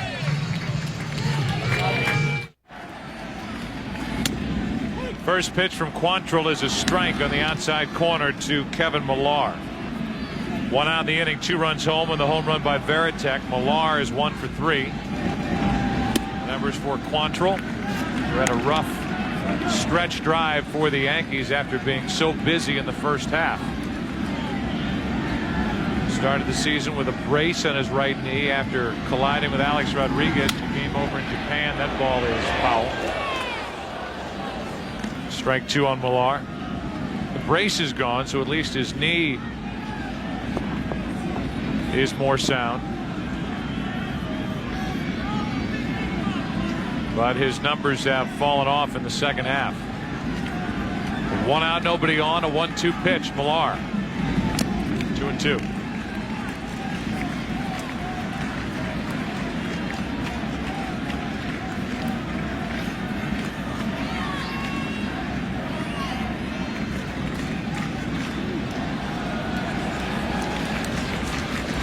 Daniel Sturt's getting loose. 2-2 pitch. Tough play for Jeter, makes it look easy. 2 outs. And with the bases empty, Bill Miller will be the hitter. All of us at Fox Sports want to send along our condolences and our prayers to Larry Lancaster, one of our baseball producers during the regular season and our associate director during the World Series. Larry's mother passed away this week, and so from all of us, miss having Larry around. We're thinking of you. And a real hard worker at Fox, so sad news for the Lancaster family.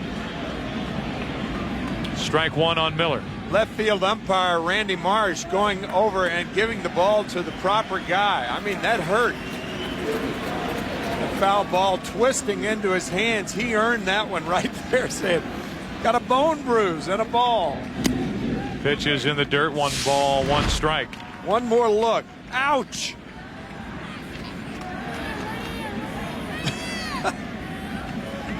The guy in the green top and the blue Red Sox hat really owes that guy. That's right.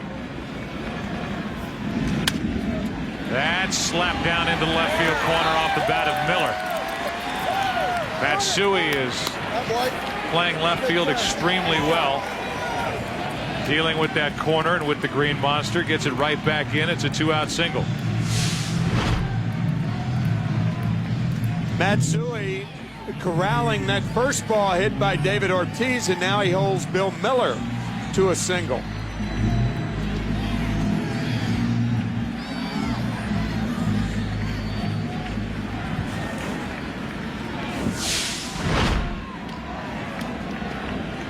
So now with 2 out and a runner at first, Miller. Here's Cabrera, who's had a pair of doubles, 2 RBIs tonight for Boston. Takes a strike. He's also made one eye-popping play to his right in the hole to rob Cairo of a hit in the middle innings. Bottom of the 7th, 17-8. The Yankees out in front. 1 ball, 1 strike.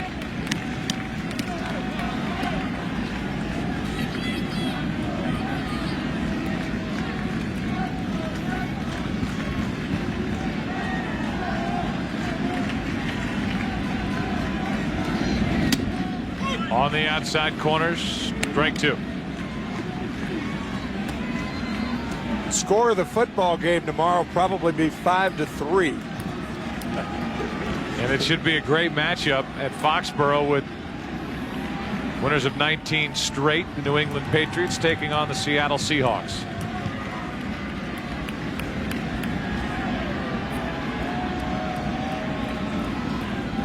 Two teams with good defenses, it might be.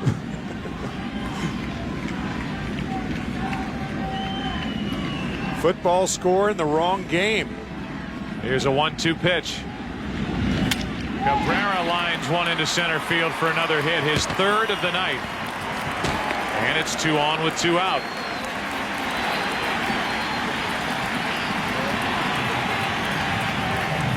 Johnny Damon will be the hitter.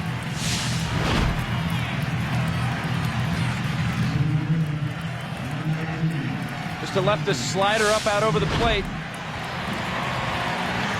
He's hitting over 500 against Quantrill. Many instances when you have matchups, Cabrera was over 500 against Quantrill, and there's a psychological edge to these battles. And here he leaves a 1-2 slider right there for him to hit up the middle like that. And here comes Mel Stottlemyre again, this time to talk to Quantrill. 4 hits in this inning. And it's Johnny Damon, the man at the plate. Johnny has 1 hit tonight. A little weekend in New England for Fox Sports. Barry? Time in New England took me away. We started a story whose end must now wait, and tell me when will our weekend schedule in New England. NFL pregame show, live noon Eastern, live from Foxborough. Seahawks and Patriots, Yankees and Red Sox after the Cardinals and Astros in Houston. And it's those slow motion shots of Bradshaw giggling that just can make you weep in the 7th inning of a 17-8 game. 31 combined hits, a new LCS record.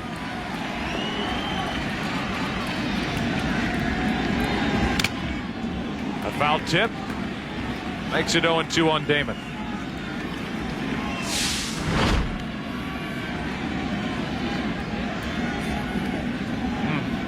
The matchups for Quattro aren't very good against this Red Sox lineup. Damon is 412. Cabrera was over 583. Ramirez 321. Pilar 667. That's why Sturtz has been up since Quantrill came in, and now Gordon has to get loose. Just sticking the bat out and poking it into left and into the glove of Matsui is Damon. So we go into the 8th inning. Damon makes it out 17-8 into the 8th inning. We go. Another pitcher for the Red Sox, Mike Myers. The left-hander. And strike one. It's Myers in relief of Embry, who took over for Wakefield, who relieved Leskanic, who picked up Mendoza, who came in the 3rd inning for Arroyo. Inside from Myers, new battery altogether as Doug Mirabelli takes over behind the plate.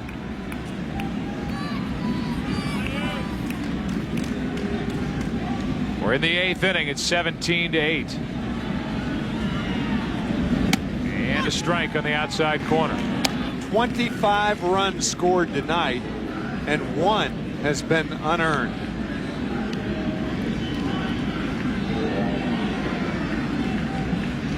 And that didn't have to be. It was a tough error on Jeter. That was disputable, right? That was on a rocket hit by Ramirez back in the 2nd. Bottom 2 in the order. This is the first at bat for Clark since taking over for Olrud, who had a leg injury, had to leave in the 6th. That's over but low, 2-2. Mike Myers is more the typical situational left-hander.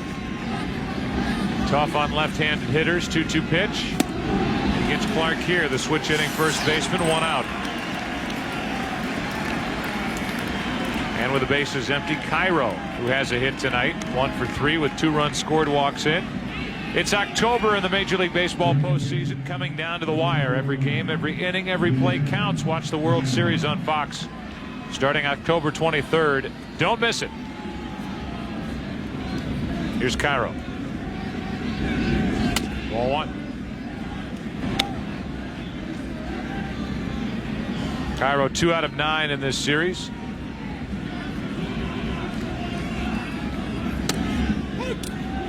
One ball, 1 strike.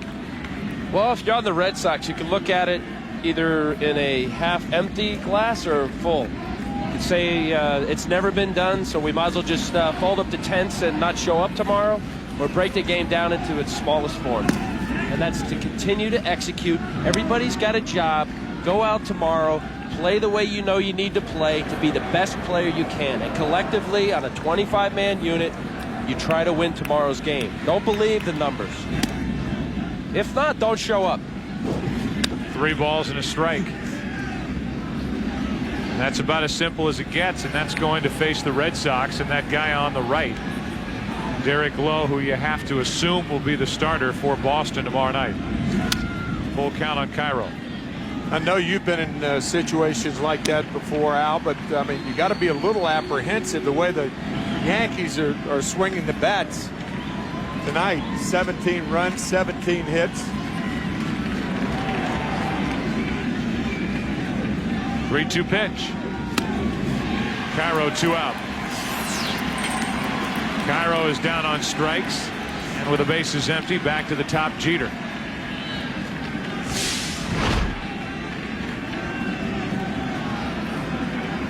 Good cut fastball running in on Cairo. Well, again, it sounds kind of cliche, but you control what you can control. And everybody, you got to show up tomorrow. It'll be a packed house, albeit everyone will be somewhat subdued and upset about what's gone on here. But you got to break your game down to your ABCs, your 1, 2, 3, whatever that is, and go out and execute, perform. Don't think of we're down 0-3 and we have to win 4 in a row. I'm almost certain that the Boston Red Sox won 4 games in a row this year. Oh, yeah. And I guarantee you tonight, and the memory of a 17-run, 17-hit attack, which is where it stands right now, will evaporate if Lowe turns in a good start and these Red Sox get off to a fast start tomorrow, and then everybody around here will start thinking, well, 4 in a row, never been done, but why not? Jeter steps out. The crowd reaction was for Rodriguez, who got that last foul from Jeter, and instead of flipping it into the seats, rolled it back to the Yankee dugout. 1 ball, 2 strikes on Jeter. Myers in a spot here where he could strike out the side in the 8th.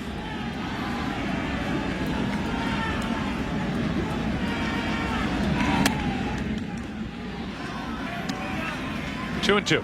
Before this series started last Tuesday, the Boston Red Sox were favored to beat the New York Yankees in this series. With 2 out, nobody on, Jeter stays up there. And then who would have known that the ankle situation for Curt Schilling was as serious as it was going into Game 1. And according to Francona, I think they now understand that it was probably worse, and Schilling was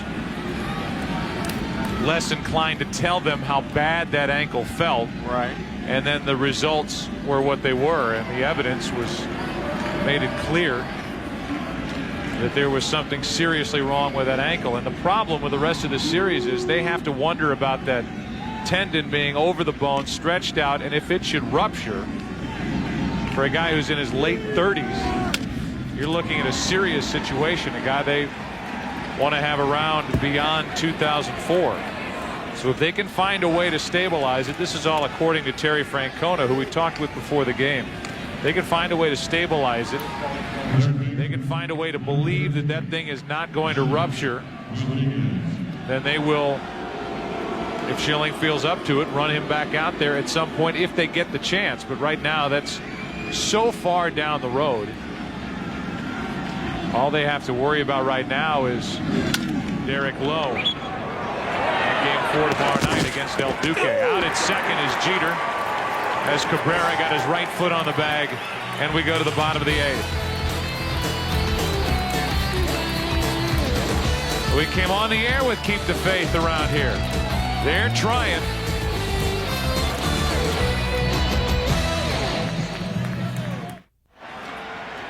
The League Championship Series on Fox, brought to you by Dodge. You can take life as it comes, or you can grab life by the horns. Dodge. By Sharp Aquos. Suddenly there's more to see. And by Papa John's Pizza. Better ingredients, better pizza. Bottom of the 8th inning here at Fenway Park. 2, 3, and 4 hitters for Boston. And Bellhorn, who has struck out 3 times tonight, takes a ball from Quantrill. Bellhorn, Ramirez, and then Ortiz, who was in the dugout with his batting helmet on and a bat ready to go, even though after that last single, trotting around the bases on the home run by Varitek, looked like he may have tweaked his back. 1-1 pitch. Strike 2 on Bellhorn. It just moved past midnight here at Fenway Park. And the LCS records tonight. Rodriguez with the 5 runs, 17 runs for the Yankees. The combined hits 32 and combined runs of 25. And Bernie Williams moved to the top of the LCS leaderboard. Career LCS hits, RBIs, and total bases with his night. Here's a 1-2 pitch. Bellhorn strikes out again. 4 strikeouts and a walk tonight for Bellhorn.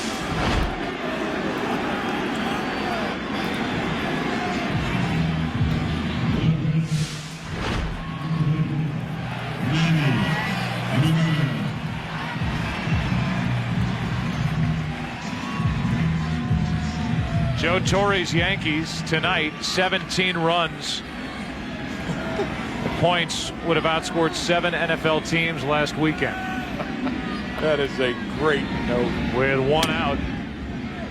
Ball one down and away to Manny Ramirez. Ramirez to hit. He's reached on an error, walked, and struck out. Made a base running mistake back in the first. 1 ball, 1 strike. You know, Joe, baseball players and baseball teams have ways of rationalizing games like this during the season when you can compare it to one game over 162 games.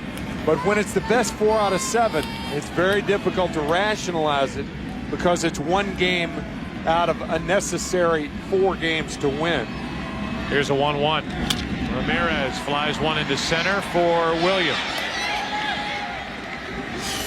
2 out. For the Red Sox fans, they need someone to lean on. I just might have a problem that you understand. We all need somebody to lean on. Lean on me when you're not strong. An opportunity tomorrow night in Game 4. We assume behind low against El Duque, Orlando Hernandez, as Ortiz takes a strike. The Sox will lean on low. As we mentioned, Derek Lowe, 8-4 here at Fenway this season, with a 4.5 ERA compared to 6-8 in the ERA over 6 on the road.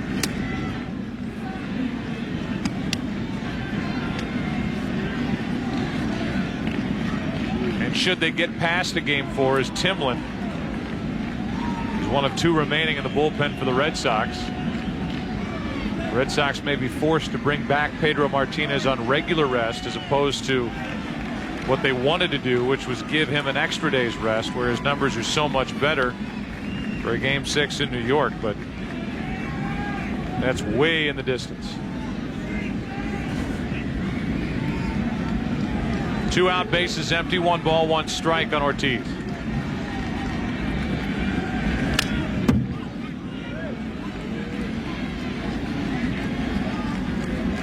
Take a look at the numbers for Pedro Martinez on regular rest compared to extra rest.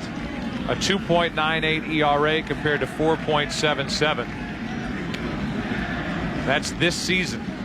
And that's why Terry Francona was hoping to be in a position to push him back to Game 6 in New York with an extra day. Doesn't look like at this point that will be an option. Here's a 1-2 to Ortiz. And a 1-2-3 inning for Quantrill. We go to the 9th inning. Yankees final at bat. Up by 9.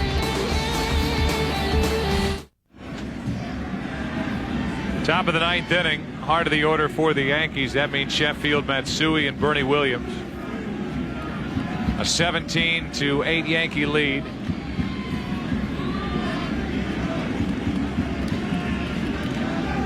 And Mike Myers, who struck out 2, allowed a hit in the 8th, is back for the 9th. Breaking ball in for a strike.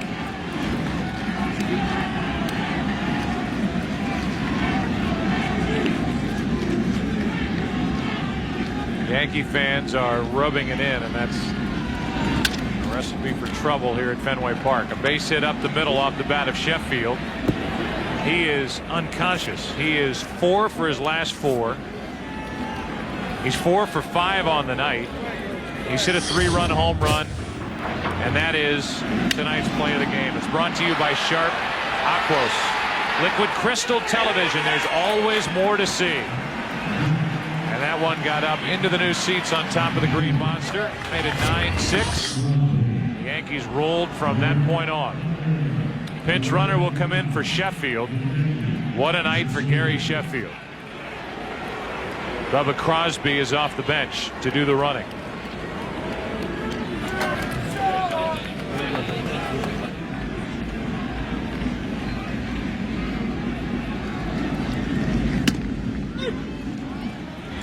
Strike 1 to Matsui. Both Sheffield and Matsui a triple shy of the cycle.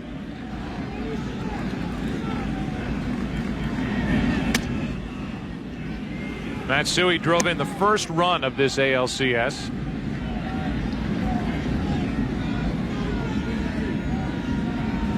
And he hasn't slowed down since. That's into right center field. Well hit. Back is Nixon at the wall. Another home run for Matsui. An unbelievable display by the 3 and 4 hitters for the Yankees.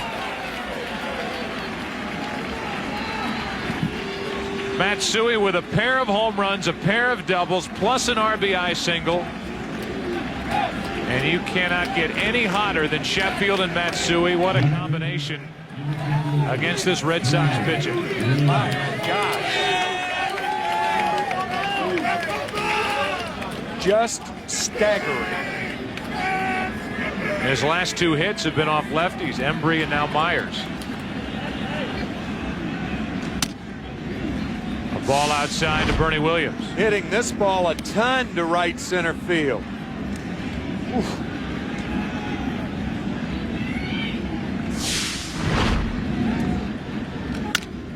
Ground ball up the middle, another hit.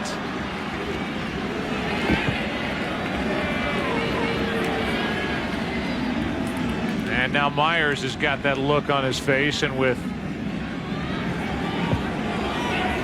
now it's just Folk, I believe. It was Timlin and Folk. Now I believe it's only Folk, and it is getting loose. They're going to buy some time, maybe get Myers out of there.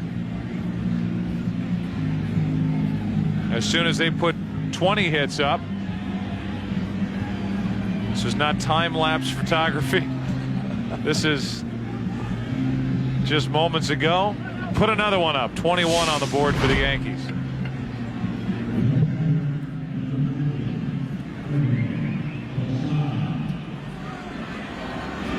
They haven't changed the runs yet. I guess they don't want to. It's 19-8. Might have run out of 9s. Runner at first, nobody out, and Posada deals with Myers. 2-0.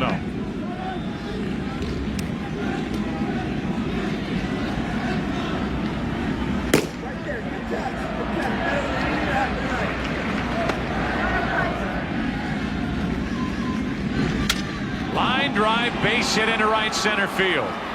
Damon cuts it off, and the first 4 Yankees have reached here in the 9th. Ruben Sierra's coming up.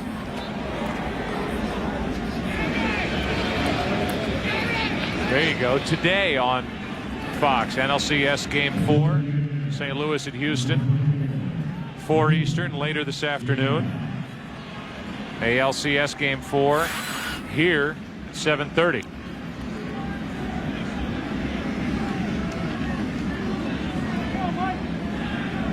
A single, a homer, 2 more hits after the home run. Still nobody out. Here's Sierra. Ball 1 inside. You know, before the series started, Francona was saying how he would use Myers. He's a situational guy to get a lefty out. He talked about maybe Hideki or Bernie, or turn Bernie around. You know, this is just not his role. This is not what he is accustomed to and what he's done all year.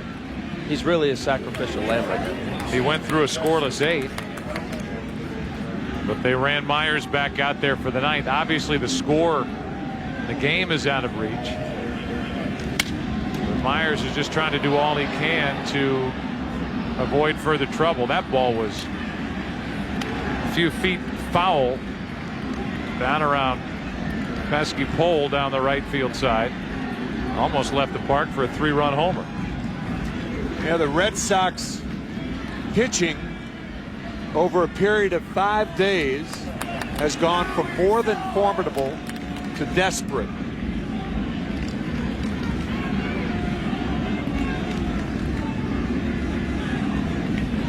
Two on, nobody out, and a breaking ball is called for strike 3.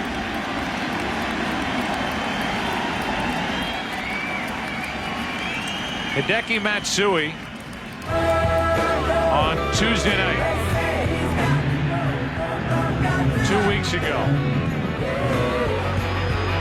Knocks in the winning run against the Twins and just kept on working. Drove in the first run of this ALCS.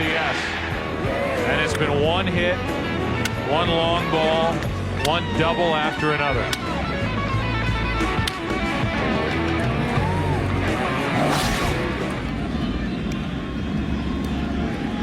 Of that highlight, 3 of those hits were quality pitches. Areas in which down and away, off the plate, reaching for it. Really, the irony of it all is, of all the hits that Matsui has, the one guy who made a good pitch to him for the Red Sox was Schilling. With that split finger pitch, it was right off the top of the plate, and Matsui still got it into left center field in game 1 for an RBI double. What's remarkable about him, among many other things, coming to this country, the different cultures, but to have adapted like he did. His last year in Japan, he had 50 home runs. He had only 16 last year. And to have adapted, made the transition as well as he had, he deserves an awful lot of credit. Well, he hit 31 this year. Yep. And you wonder with the way he's built these first 2 years, what next year has in store for Matsui and the Yankees. Good point.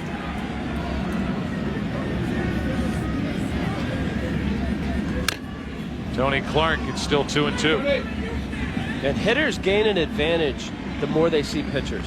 Just like with the interleague play, when we go out of the league to play another league and they only see us for 3 or 4 at bats, the advantage is to the pitcher. Clearly. So for Hideki to come over and not struggle, but not do as well as everybody had anticipated, he could only get better. As he has this year. Now it's 3-2 on Clark.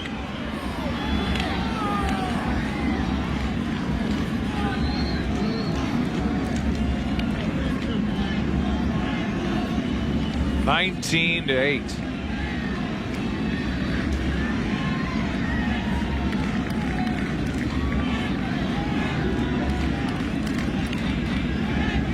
Three-two pitch. Clark stays up there.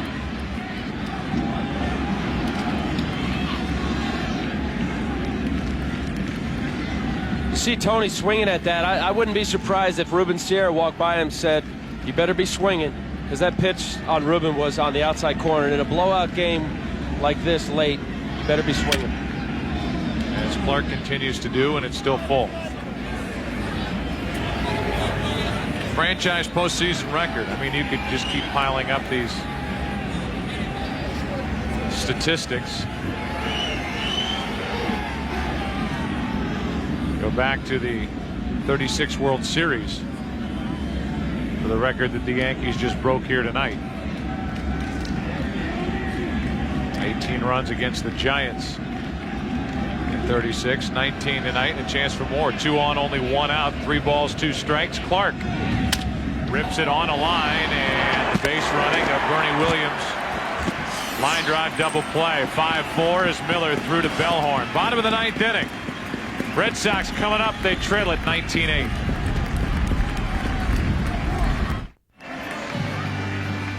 Tom Gordon takes over.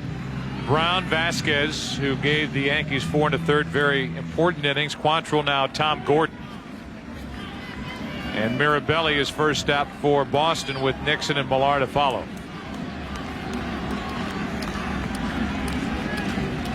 One final record this game will eclipse will be the longest 9-inning postseason game with regard to time on the clock. Crosby stays in the game. He's in right field.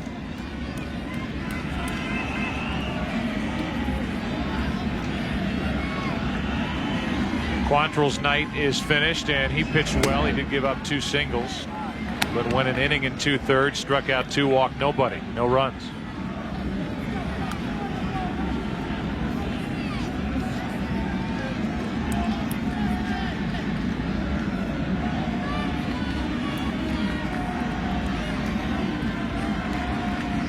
Here comes a 1-1.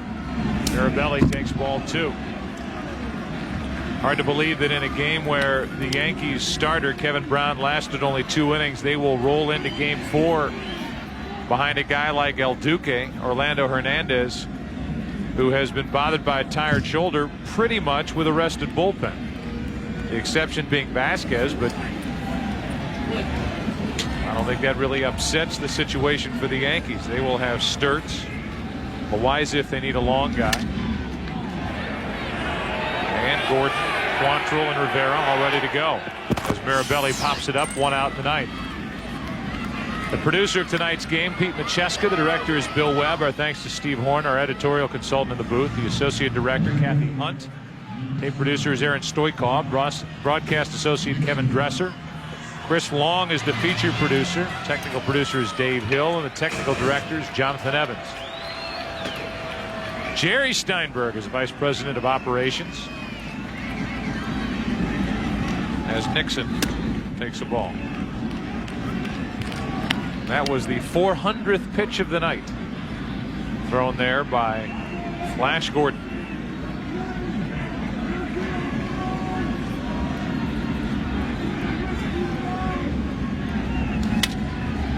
That's out of play. 400 pitches, a ton of good swings, a ton of balls hit hard,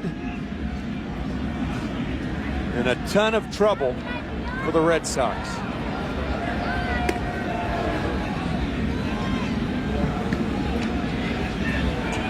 Their only hope will be to make history by trying to come back from a 3-0 deficit. The Yankees are on the verge of again representing the American League in the World Series.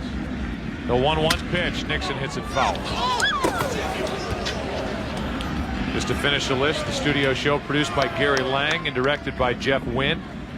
Coordinating producer of the studio show is Scott Ackerson. Studio technical supervisor Jack Simmons, and the senior producer of Fox Sports, Bill Brown. The executive producers David Hill and Ed Gorin. 1 ball, 2 strikes on Nixon.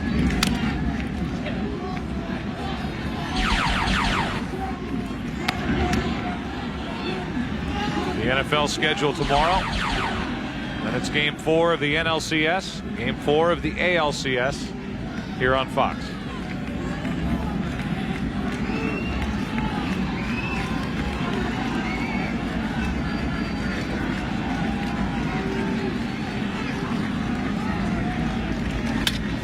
Nixon hits it hard into center field. Bernie Williams back over his head and off the center field wall. Nixon has a 1-out double.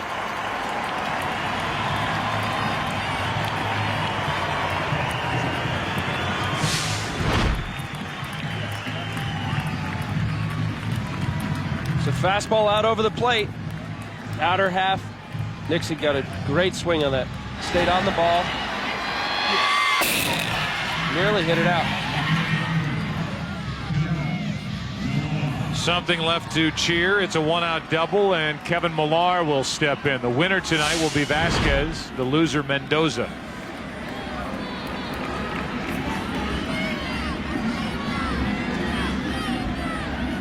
Millar 1 out of 4, pops it foul.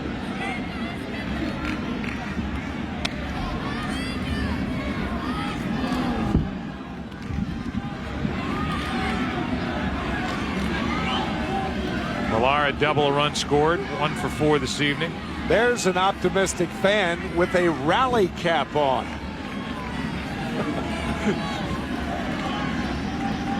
Down 11 in the ninth.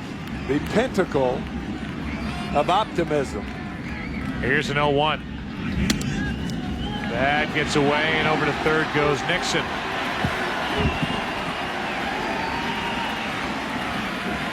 Moore. Got faith.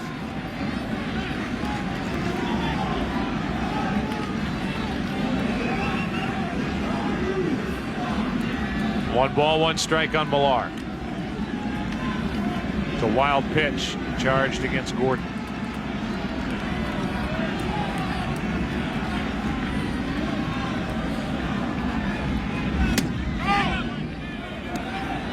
Millar takes ball 2.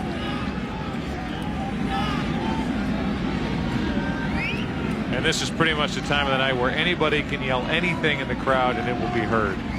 Right.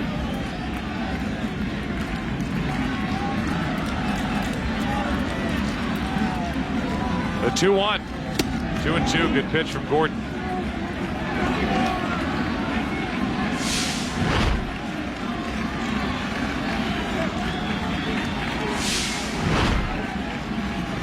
It's a four-seamer running away. Just kept riding away from Millar. Looked like it was about outer half, and when he committed, it was off the plate by about a foot.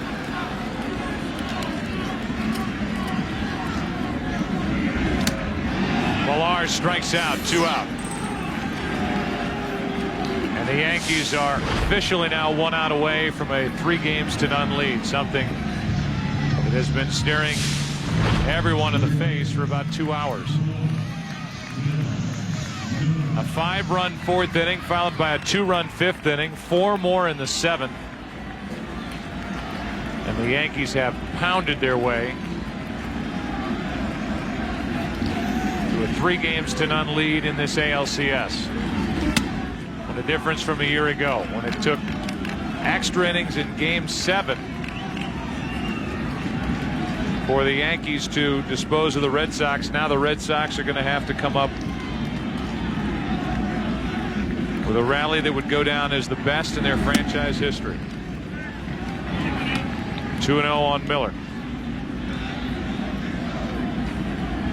And I don't mean in this game, I mean in this series.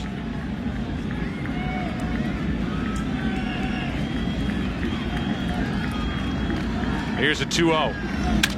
Miller flies to center. Bernie Williams is there, and the Yankees win it. A final of 19-8. Gordon gets the final outs. And what an amazing, impressive night for the combination of Sheffield and Matsui. So the final 19-8. The Yankees win it. It started on Saturday night. It ends early Sunday morning. 4-hour, 20-minute game. A postseason 9-inning game record. After back and forth early, it's the Yankees who have the fun late and win it 19-8. Until tomorrow night, when the Yankees will try to finish off the Red Sox, and the Red Sox try to win to breathe on in this ALCS. We say so long. Genie coming up.